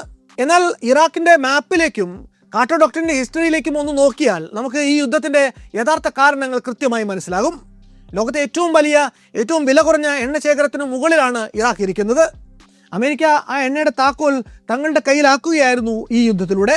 ഇതിനേക്കാൾ ഇൻസെയിൻ ആയിട്ടുള്ളൊരു ഉദാഹരണം കാണണമെങ്കിൽ ഹോൺ ഓഫ് ആഫ്രിക്കയിലുള്ള ജിബൂട്ടി എന്ന ചെറിയ ചുട്ടുപൊള്ളുന്ന രാജ്യത്തിലേക്ക് ഒന്ന് നോക്കണം. ജിബൂട്ടി യഥാർത്ഥത്തിൽ ഒന്നും ഉൽപ്പാദിപ്പിക്കുന്നില്ല. അവരുടെ കയ്യിൽ ഓയിൽ റിസർവുകൾ ഒന്നും തന്നെയില്ല. പക്ഷെ അവരുടെ കയ്യിലുള്ളത് പ്രീമിയം ആയിട്ടുള്ള ഒരു ജിയോ പൊളിറ്റിക്കൽ ലൊക്കേഷനാണ്. ബാബൽ മന്ദേബ് എന്ന കടലിടുക്കിൻ്റെ കൃത്യം അറ്റത്താണ് ഈ ജിബൂട്ടി ഇരിക്കുന്നത്. ഇന്ത്യൻ മഹാസമുദ്രത്തെ ചെങ്കടലുമായും പിന്നീട് സൂയസ് കനാലുമായിട്ട് കണക്ട് ചെയ്യുന്ന വെറും 18 മൈൽ മാത്രം വീതിയുള്ള ഒരു ചെറിയ സ്ട്രിപ്പാണിത്. മിഡിൽ ഈസ്റ്റിൽ നിന്ന് എനർജി ഹംഗ്രിയായ യൂറോപ്പിലേക്ക് എണ്ണ കൊണ്ടുപോകണമെങ്കിൽ കപ്പൽ ജിബൂട്ടിക്ക് മുന്നിലൂടെ തന്നെ കൊണ്ടുപോകണം. അതുകൊണ്ട് ജിബൂട്ടി ഇന്ന് ലോകത്തിലെ ഏറ്റവും ബിസാറായിട്ടുള്ള ഏറ്റവും കൂടുതൽ മിലിറ്ററി ട്രാഫിക് ജാമുള്ള ഒരു സ്ഥലമായിട്ട് മാറിയിരിക്കുകയാണ്. അമേരിക്കൻ സൈന്യം അവിടെ ക്യാമ്പ് ലെമോണിയർ എന്ന പേരിൽ വലിയൊരു ഡ്രോൺ ബേസ് തന്നെ ഉണ്ടാക്കിയിട്ടുണ്ട്. അതിന് തൊട്ടടുത്ത് തന്നെ ചൈനീസ് മിലിറ്ററി അവരുടെ ആദ്യത്തെ ഓവർസീസ് നാവിക താവളവും പണിഞ്ഞിട്ടുണ്ട്. ഫ്രഞ്ചുകാർക്ക് അവിടെ ബേസ് ഉണ്ട്, ജപ്പാൻകാർക്കുമുണ്ട്. ഈ വമ്പൻ റൈവൽ സൂപ്പർ പവറുകൾ മുഴുവൻ ഈ ചെറിയ മരുഭൂമിയിൽ വലിയ വേലിക്കെട്ടുകൾക്ക് അപ്പുറവും ഇപ്പുറവും നിന്ന് പരസ്പരം തുറച്ചു നോക്കിക്കൊണ്ടിരിക്കുകയാണ്. ഇതിന് ഒരൊറ്റ കാരണമേ ഉള്ളൂ. അതിലൂടെ പോകുന്ന എണ്ണക്കപ്പലുകൾക്ക് സുരക്ഷിതത്വം നൽകുക, ആരും ഇവരുടെ പൈപ്പ് ലൈനുകൾ പൂട്ടുന്നില്ല എന്ന് ഉറപ്പുവരുത്തുക. എന്നാൽ ഈ ചോക്ക് പോയിന്റുകളുടെ കാര്യത്തിൽ ഏറ്റവും കൂടുതൽ ഭീതിയിൽ നിൽക്കുന്ന രാജ്യമാണ് ചൈന. ചൈന ഒരു വ്യവസായ ഭീമനാണ്. അവർ ലോകത്തെ സകല സാധനങ്ങളും ഉണ്ടാക്കുന്നുണ്ട്. പക്ഷേ അവർക്കൊരു കാറ്റസ്ട്രോഫിക് ആയിട്ടുള്ള ജിയോഗ്രഫിക് പ്രോബ്ലം ഉണ്ട്. സ്വന്തം രാജ്യം റൺ ചെയ്യാൻ ആവശ്യമായ ഡൊമസ്റ്റിക് എണ്ണ അവരുടെ കയ്യിലില്ല. ചൈനയുടെ കിഴക്കൻ തുറമുഖങ്ങളിലേക്ക് എണ്ണ എത്തണമെങ്കിൽ അവരുടെ 80% എണ്ണക്കപ്പലുകളും മലാക്ക കടലിടുക്കിലൂടെ സെയിൽ ചെയ്തു വരണം.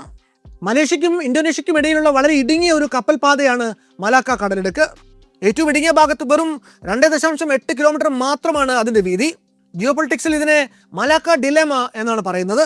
ചൈനീസ് ഗവൺമെൻറ് മാപ്പിലേക്ക് നോക്കുമ്പോൾ അവർക്ക് പേടിപ്പിക്കുന്ന ആ ഗണിത സത്യം മനസ്സിലാകും. തായ്വാൻ പ്രശ്നത്തിലോ മറ്റോ ചൈന ഒരു വലിയ ഏറ്റുമുട്ടലിലേക്ക് പോയാൽ അമേരിക്കൻ നേവിക്ക് ബെയ്ജിങ്ങിലേക്ക് ഒരു മിസൈൽ പോലും ഫയർ ചെയ്യേണ്ട ആവശ്യമില്ല. അമേരിക്കൻ നേവി മലാക്ക കടലിടുക്കിൽ കുറച്ച് യുദ്ധക്കപ്പലുകൾ കൊണ്ടുപോയി നിർത്തി ആ എണ്ണക്കപ്പലുകൾ ഫിസിക്കലി ബ്ലോക്ക് ചെയ്താൽ മതി. വെറും ആഴ്ചകൾക്കുള്ളിൽ ചൈനീസ് എക്കോണമി ഗ്യാസ് ഇല്ലാതെ മൊത്തത്തിൽ ഷട്ട് ഡൗൺ ആകും. ഈ വലിയ വൾണറബിലിറ്റി ഫിക്സ് ചെയ്യാൻ വേണ്ടി ചൈന ഇപ്പോൾ ബില്യൺ കണക്കിന് ഡോളർ ചിലവാക്കി പാകിസ്ഥാനിലൂടെയും മ്യാൻമറിലൂടെയും ഒക്കെ കൂറ്റൻ പൈപ്പ് ലൈനുകൾ പണിഞ്ഞുകൊണ്ടിരിക്കുകയാണ്. അമേരിക്കൻ നേവിയെ ഒഴിവാക്കാൻ കടലിനെ ഫിസിക്കലി ബൈപ്പാസ് ചെയ്യാൻ തന്നെയാണ് അവരുടെ ശ്രമം. പക്ഷേ പൈപ്പ് ലൈനുകൾ എന്ന് പറയുന്നതും സ്റ്റാറ്റിക് ആയിട്ടുള്ള ചോക്ക് പോയിന്റുകൾ തന്നെയാണ്. അതെപ്പോൾ വേണമെങ്കിലും ആർക്ക് വേണമെങ്കിലും ടേൺ ഓഫ് ചെയ്യാം. യൂറോപ്പിൽ ഒരു പൈപ്പ് ലൈൻ ഡിസ്പെൻസറി എങ്ങനെയാണ് വെപ്പണൈസ് ചെയ്യപ്പെടുന്നത് എന്ന് നമ്മൾ കൃത്യമായി കണ്ടതാണ്. പതിറ്റാണ്ടുകളോളം യൂറോപ്പ് റഷ്യയുടെ വലിയ സ്റ്റീൽ പൈപ്പ് ലൈനിലൂടെ വരുന്ന വില കുറഞ്ഞ എനർജിക്ക് അഡിക്റ്റഡ് ആയിരുന്നു. റഷ്യ യുക്രൈനിൽ ആക്രമണം നടത്തിയപ്പോൾ വ്ളാഡിമിർ പുടിൻ ഈ പൈപ്പ് ലൈനുകളിലേക്ക് ഒന്ന് നോക്കി. തൻ്റെ കയ്യിലാണ് അൾട്ടിമേറ്റ് ട്രംപ് കാർഡ് എന്ന് അയാൾക്ക് മനസ്സിലായി. അയാൾ അക്ഷരാർത്ഥത്തിൽ വിന്ററിനെ തൻ്റെ ഒരു ആയുധമാക്കി. ഗ്യാസ് സപ്ലൈ റെസ്ട്രിക്റ്റ് ചെയ്തുകൊണ്ട് യൂറോപ്പിനെ തണുത്തുറയാൻ വിട്ട് അവരെ പൊളിറ്റിക്കൽ സബ്മിഷനിലേക്ക് കൊണ്ടുവരാനാണ് അന്ന് പുടിൻ ശ്രമിച്ചത്. ഇത് ഗ്ലോബൽ എനർജി മാപ്പിൽ തന്നെ റാഡിക്കലായിട്ടുള്ള വലിയൊരു മാറ്റമുണ്ടാക്കി. പിടിച്ചു നിൽക്കാൻ യൂറോപ്പ് വലിയ വില കൊടുത്ത് ലിക്വിഡ് നാച്ചുറൽ ഗ്യാസ് വാങ്ങാൻ നെട്ടോട്ടമോടി. ആ പ്രൈസ് വലിയൊരു ആയുധമായി തന്നെയാണ് ഇപ്പോഴും ഉപയോഗിക്കപ്പെടുന്നത്. ഇത്രയും നേരം നമ്മൾ പറഞ്ഞു വെച്ച ചരിത്രമൊക്കെ നമ്മളെ കൊണ്ടുവന്ന് എത്തിക്കുന്നത് സമകാലിക ലോക രാഷ്ട്രീയത്തിലെ സംഭവ വികാസങ്ങളിലേക്കാണ്. 2026 ജനുവരിയിൽ ഒരു ജിയോ പൊളിറ്റിക്കൽ എർത്ത്ക്വേക്ക് തന്നെ സംഭവിച്ചു. നമ്മൾ ഇതുവരെ സംസാരിച്ച റിസോഴ്സ് കർസുകളും ചോക്ക് പോയിന്റുകളും സൂപ്പർ പവറുകളുടെ നെട്ടോട്ടവും എല്ലാം അക്കാദമിക് ലോകത്തു നിന്നും മാറി ലോകത്തിൻ്റെ ഫ്രണ്ട് പേജിലേക്ക് നേരിട്ട് വരുന്ന ഒരു tragic event. Paradox of plenty എന്നതിൻ്റെ ഏറ്റവും ട്രാജിക് ആയിട്ടുള്ള ഉദാഹരണം കാണണമെങ്കിൽ നിങ്ങൾ മിഡിൽ ഈസ്റ്റിലേക്ക് അല്ല നോക്കേണ്ടത്, ലാറ്റിൻ അമേരിക്കയിലെ വെനിസ്വേലയിലേക്ക് നോക്കണം. ഭൂമിയിലെ ഏറ്റവും വലിയ, അതായത് single largest proven oil reserve ആയിട്ടുള്ള ഒരിനോക്കോ ബെൽറ്റ് എന്ന ജിയോളജിക്കൽ ഫോർമേഷന് മുകളിലാണ് വെനിസ്വേല എന്ന രാജ്യം ഇരിക്കുന്നത്. അവരുടെ മണ്ണിനടിയിൽ ഏകദേശം 300 ബില്യൺ ബാരൽ എണ്ണയുണ്ട്. സൗദി അറേബ്യയേക്കാൾ വലിയ എണ്ണ ശേഖരമാണിത്. സ്വന്തം മണ്ണിനടിയിലെ എണ്ണ ശേഖരത്തിൻ്റെ വലിപ്പം കൊണ്ട് സൗദി അറേബ്യ എന്ന നാടിനുണ്ടായ പുരോഗതി മാതൃകയാക്കുകയാണ് എങ്കിൽ വെസ്റ്റേൺ ഹെമിസ്ഫിയറിലെ ഏറ്റവും വികസിതമായ, ഏറ്റവും ടെക്നോളജിക്കലി അഡ്വാൻസ്ഡ് ആയിട്ടുള്ള ഒരു പറുദീസയായിട്ട് മാറിയിരുന്നിരിക്കണം വെനിസ്വേല ഇതിനകം തന്നെ. എന്നാൽ അത് ലാറ്റിൻ അമേരിക്ക ഏറ്റവും കുത്തഴിഞ്ഞ സമ്പദ് വ്യവസ്ഥകളിലൊന്നാണ്. അക്രമവും അരാജകത്വവും അഴിഞ്ഞാട്ടം നടത്തുന്ന രാജ്യം, അഴിമതിയും സ്വജനപക്ഷപാതവും കൊടികുത്തി വാഴുന്ന ഒരു രാഷ്ട്രീയ സംവിധാനം, രാജ്യത്തിൻ്റെ അടിസ്ഥാന സൗകര്യ വികസനത്തിൽ വേണ്ടത്ര നിക്ഷേപങ്ങളില്ലായക, ലാഭത്തിലുള്ള കമ്പനികളെ ഹോസ്റ്റലായിട്ടുള്ള രീതിയിൽ പിടിച്ചെടുക്കുന്ന ഗവൺമെൻറ് നയങ്ങൾ, അമേരിക്കയുടെ ഭാഗത്തു നിന്നുണ്ടായിട്ടുള്ള കടുത്ത ഉപരോധങ്ങൾ കൊണ്ടുണ്ടായിട്ടുള്ള കൊടിയ കെടുതികൾ, ഇതെല്ലാം കാരണം ഒരു എണ്ണഭണ്ഡാരത്തിന് മുകളിലിരിക്കുന്ന രാജ്യം ഗ്ലോബൽ ഔട്ട്പുട്ടിൻ്റെ വെറും 1% താഴെ മാത്രമാണ് ഇപ്പോൾ ഉൽപ്പാദിപ്പിക്കുന്നത്. 2026 ജനുവരി 3 ആ രാജ്യത്തിൻ്റെ അവശേഷിച്ചിരുന്ന സമാധാനം, സ്വൈരം ഇതെല്ലാം ഒറ്റയടിക്ക് നിലംപൊത്തി. American military operation Absolute Resolve എന്ന പേരിൽ ഒരു മിഷൻ ലോഞ്ച് ചെയ്യുന്നു. മിന്നൽ വേഗത്തിലുള്ള, ഒട്ടും പ്രതീക്ഷിക്കാതെ നടന്ന ആ കമാൻഡോ ഓപ്പറേഷനിലൂടെ വെനിസ്വേലൻ പ്രസിഡന്റ് നിക്കോളസ് മഡൂറോയെ ബന്ദിയാക്കി അവർ അമേരിക്കയിലേക്ക് കടത്തുന്നു. ലോകരാഷ്ട്രങ്ങൾക്കിടയിൽ വർഷങ്ങളായിട്ട് പാലിച്ചു പോരുന്ന എല്ലാവിധ സാമാന്യ മര്യാദകളെയും നഗ്നമായി ലംഘിച്ചുകൊണ്ട് നടത്തിയ ഏറെ പ്രകോപനപരമായിട്ടുള്ള ഈ നടപടി നാർക്കോ ടെററിസത്തോടുള്ള ചെറുത്തുനിൽപ്പെന്നും വെനിസ്വേലയിൽ അങ്ങേറ്റം അസംതൃപ്തരായിട്ടുള്ള ജനങ്ങൾക്ക് ജനാധിപത്യം റീസ്റ്റോർ ചെയ്ത് നൽകാനുള്ള അമേരിക്കയുടെ നടപടിയൊന്നുമൊക്കെ പിന്നീട് പല മാധ്യമങ്ങളും ന്യായീകരിക്കുകയുണ്ടായി. പുറമേക്ക് അമേരിക്ക തങ്ങളുടെ നടപടികൾക്ക് പറയുന്ന കാരണങ്ങൾ എന്തൊക്കെ ആയിരുന്നാലും ഇങ്ങനൊരു ഓപ്പറേഷൻ നടന്നതിൻ്റെ തൊട്ടടുത്ത ദിവസം തന്നെ നടന്ന മറ്റു ചില നീക്കങ്ങൾ ശ്രദ്ധിച്ചാൽ ഓയിൽ ഡിപ്ലോമസിയുടെ മെഷീനറി കൃത്യമായി പ്രവർത്തിക്കുന്നത് നമുക്ക് കാണാൻ സാധിക്കും. മഡൂറോ ചിത്രത്തിൽ നിന്ന് നീങ്ങി അമേരിക്കയുടെ കയ്യിലേക്ക് വെനിസ്വേലയുടെ കാര്യത്തിലെ ഡിസിഷൻ മേക്കിംഗ് പവറുകൾ വന്നതിന് പിന്നാലെ അത്രയും നാളായി ആ രാജ്യത്തെ ശ്വാസം മുട്ടിച്ചുകൊണ്ട് എണ്ണ വിൽപ്പനയ്ക്കുണ്ടായിരുന്ന ഉപരോധങ്ങൾ നീക്കുന്നതിനെക്കുറിച്ചുള്ള ചർച്ചകളും ആരംഭിച്ചു.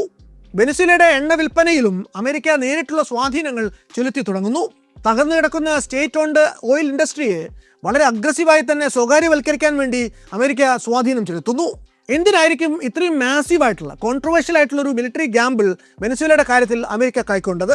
അമേരിക്കൻ ഇൻഫ്ലുവൻസിൽ വെനിസ്വേലൻ ക്രൂഡ് ഗ്ലോബൽ ഓയിൽ മാർക്കറ്റിലേക്ക് തിരികെ കൊണ്ടുവരിക എന്നത് ട്രംപിൻ്റെ 18ാമത്തെ അടവാണ്. ഒപെക്കിൻ്റെ, വിശേഷിച്ച് സൗദിയുടെ നമ്മൾ നേരത്തെ പറഞ്ഞു വെച്ച ആ സ്പെയർ കപ്പാസിറ്റി ഇവിടെ ഓർക്കണം. തങ്ങളുടെ എണ്ണ ഉൽപ്പാദനത്തിന്മേലുള്ള സ്വാധീനം ഉപയോഗിച്ച് സൗദി അറേബ്യ പാശ്ചാത്യ ലോകത്തെ സ്ക്വീസ് ചെയ്തതും നമ്മൾ നേരത്തെ പറഞ്ഞിരുന്നു. വെനിസ്വേലയിൽ നിലവിൽ ഉപയോഗിക്കപ്പെടാതിരിക്കുന്ന ഈ ഓയിൽ റിസർവുകളെ വിജയകരമായിട്ട് പുനരുജ്ജീവിപ്പിച്ചെടുക്കാൻ അമേരിക്കയ്ക്ക് സാധിക്കുകയാണെങ്കിൽ ഒറ്റയടിക്ക് മില്യൺ കണക്കിന് ബാരൽ നോൺ ഒപെക് എണ്ണ അവർക്ക് മാർക്കറ്റിലേക്ക് ഫ്ലഡ് ചെയ്യാനാകും. അത് സൗദി അറേബ്യയുടെ പ്രൈസിംഗ് പവറിനെ വളരെ ബ്രൂട്ടലായിട്ട് അണ്ടർ കട്ട് ചെയ്യുകയും ചെയ്യും. അതോടെ മിഡിൽ ഈസ്റ്റിലെ അപകടം പിടിച്ച മാരിടൈം ചോക്ക് പോയിന്റുകളെ ആശ്രയിക്കുന്നത് പരമാവധി കുറയ്ക്കാനും അമേരിക്കയ്ക്ക് സാധിക്കും. എന്നാൽ വെനിസ്വേലയുടെ കാര്യത്തിൽ ഇതിനേക്കാളൊക്കെ ക്രൂഷ്യൽ ആയിട്ടുള്ള മറ്റൊരു ഘടകം കൂടിയുണ്ട്. വെനിസ്വേലയെ പരിപൂർണ്ണ നിയന്ത്രണത്തിലാക്കുക വഴി അമേരിക്ക ചെയ്യുന്നത് മറ്റൊരു രാജ്യത്തിൻ്റെ മാസീവ് എക്കണോമിക് ലിങ്ക് മുറിച്ചു മാറ്റുകയാണ്. അമേരിക്കയുടെ ബദ്ധശത്രുവാണ് എല്ലാ തരത്തിലും ഇന്ന് ചൈന. കഴിഞ്ഞ കുറേ വർഷങ്ങളായി ചൈന വെനിസ്വേലയിൽ വൻതോതിൽ നിക്ഷേപങ്ങൾ നടത്തിക്കൊണ്ടിരിക്കുകയായിരുന്നു. അമേരിക്കയുടെ ഉപരോധങ്ങൾ ശക്തമായി നിലനിൽക്കുന്ന കാലത്തും ചൈന വെനിസ്വേലയിൽ നിന്ന് എണ്ണ വമ്പിച്ച വിലക്കിഴിവിൽ വൻതോതിൽ വാങ്ങി സ്വന്തം എക്കോണമി ബൂസ്റ്റ് ചെയ്യാനും അതിലൂടെ ഒരു ലാറ്റിൻ അമേരിക്കൻ സ്ട്രാറ്റജി ആങ്കർ ചെയ്യാനുമൊക്കെ ശ്രമിച്ചിരുന്നു. ഒരൊറ്റ മിലിറ്ററി സ്ട്രൈക്കിലൂടെ ലോകത്തെ ഏറ്റവും വലിയ എണ്ണ ശേഖരത്തെ ബെയ്ജിങ്ങിൻ്റെ നിഴലിൽ നിന്നും മാറ്റി അമേരിക്ക വീണ്ടും പരിപൂർണമായ പാശ്ചാത്യ നിയന്ത്രണത്തിലേക്ക് കൊണ്ടുവരികയാണ് ഇപ്പോൾ ചെയ്തിരിക്കുന്നത്. വെനിസ്വേലൻ ക്രൈസിസ് പോലെ ഒരു സംഭവം ലൈവായിട്ട് അരങ്ങേറുമ്പോൾ ടെലിവിഷൻ തുറന്നു വെച്ച് വാർത്ത കാണുന്ന ഏതൊരാൾക്കും മുന്നിൽ നിരവധി അന്താരാഷ്ട്ര രാഷ്ട്രീയ ജിയോപൊളിറ്റിക്സ് വിദഗ്ധർ വന്നിരുന്ന് ഘോരഘോരം വിശദീകരണങ്ങൾ നൽകും, പക്ഷം പിടിച്ച് വാദിക്കുകയും ചെയ്യും. എന്നാൽ ഇവർ ഒന്നും തന്നെ നമ്മളോട് പറയാത്ത ഒരു വലിയ സത്യമുണ്ട്. ക്രൂഡ് ഓയിലുമായിട്ട് ബന്ധപ്പെട്ടുകൊണ്ട് ആഗോള രാഷ്ട്രീയത്തിൽ ഉടലെടുക്കുന്ന പ്രതിസന്ധികൾക്ക് ഒരിക്കലും സ്വിച്ചിട്ട പോലെ ഒരു പരിഹാരം ഉണ്ടാക്കുക സാധ്യമല്ല എന്നതാണത്. ഇവിടെ പ്രായോഗിക തലത്തിൽ നിരവധി പ്രശ്നങ്ങൾ വേറെയും ഉണ്ടാകും. ഉദാഹരണത്തിന് വെനസ്വേലയിലെ ക്രൂഡ് എന്ന് പറയുന്നത് ലൈറ്റ് ആയിട്ടുള്ള ഈസി ആയിട്ട് റിഫൈൻ ചെയ്യാൻ പറ്റുന്ന ഒരു എണ്ണയൊന്നുമല്ല. ഒരിനാക്കോ ബെൽറ്റിലുള്ളത് വളരെ എക്സ്ട്രാ ഹെവി ആയിട്ടുള്ള ക്രൂഡ് ഓയിലാണ്. പ്രത്യേകിച്ച് അതൊരു ടാർ സ്വഭാവത്തിലുള്ള ഒന്നാണ്. വളരെ കട്ടിയുള്ള നിറയെ സൾഫർ പാക്ക് ചെയ്ത ഒന്നാണ്. ഇതിനെ പ്രോസസ്സ് ചെയ്യുക എന്ന് പറയുന്നത് അത്യന്തം പരിശ്രമകരമായിട്ടുള്ള ഒന്നാണ്. എക്സ്പെൻസീവ് ആയിട്ടുള്ള ഡൈലൂട്ടൻസ് ചേർത്ത് ബ്ലെൻഡ് ചെയ്യാതെ നിങ്ങൾക്കിത് ഒരു പൈപ്പിലൂടെ നേരാവണ്ണം പമ്പ് ചെയ്യാൻ പോലും സാധിക്കില്ല. 10 വർഷമായിട്ട് വെയിലത്ത് കിടന്ന് ആ കൂറ്റൻ അപ്ഗ്രേഡറുകളും പൈപ്പുകളും പമ്പിംഗ് സ്റ്റേഷനുകളുമൊക്കെ തുരുമ്പെടുത്ത് കിടക്കുകയാണ്. വെനസ്വേലയിലെ ഈ ഹെവി സ്ലഡ്ജ് സുരക്ഷിതമായിട്ട് എക്സ്ട്രാക്ട് ചെയ്ത് റിഫൈൻ ചെയ്യണമെങ്കിൽ ഇനി 10,000 കോടി ഡോളറിൻ്റെ കൂടി നിക്ഷേപങ്ങളും ആയിരക്കണക്കിന് വിദേശ എഞ്ചിനീയർമാരും വർഷങ്ങളുടെ ഗ്രൂവലിംഗ് ആയിട്ടുള്ള ഫിസിക്കൽ ലേബറും ഇൻഫ്രാസ്ട്രക്ചർ റിപ്പയറിങ്ങും ഒക്കെ ഇനിയും വേണ്ടി വരും. ഇതൊക്കെ കാണുമ്പോൾ നമ്മൾ സ്വാഭാവികമായിട്ടും ചിന്തിക്കും, എന്തിനാണ് അമേരിക്ക ഇപ്പോഴും ഈ കറുത്ത ദ്രാവകത്തിന് പിന്നാലെ ഇങ്ങനെ ഭ്രാന്തമായിട്ട് പായുന്നത്?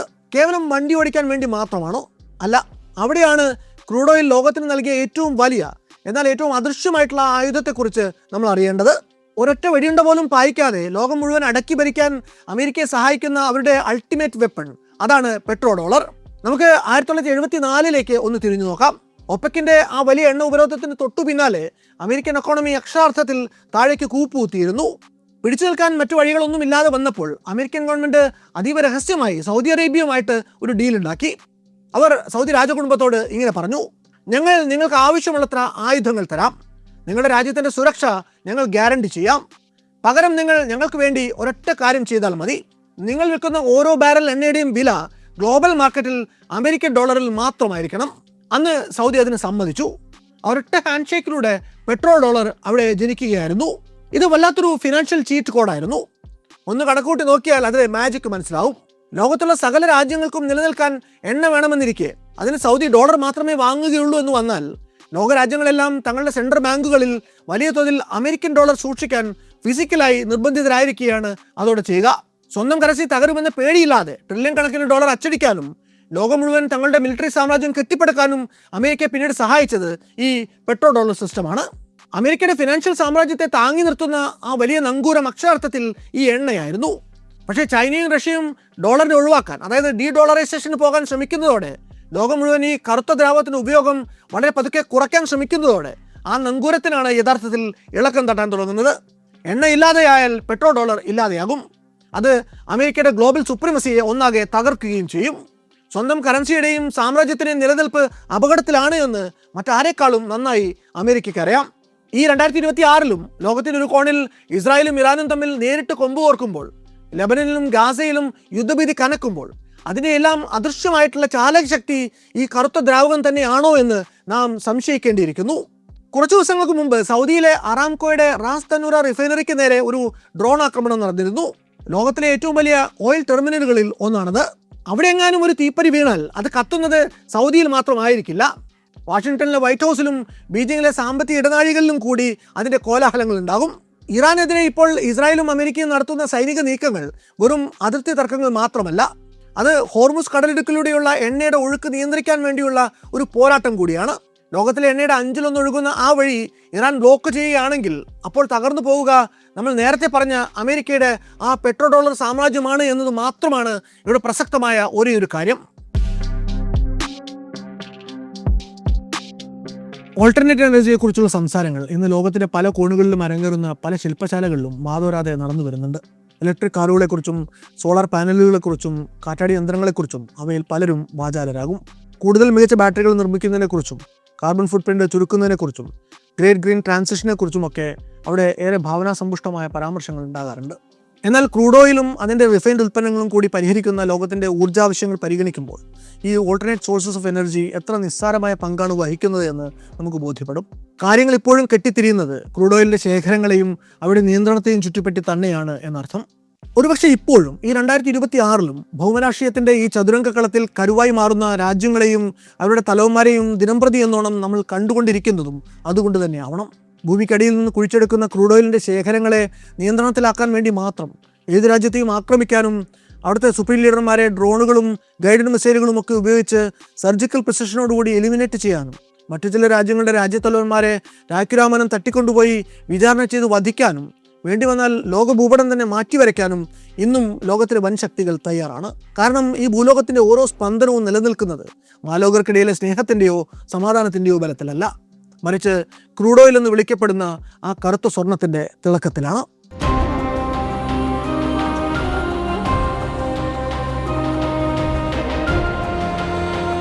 മറ്റൊരു വല്ലാത്ത കഥയുമായി ഇനിയും വരാം.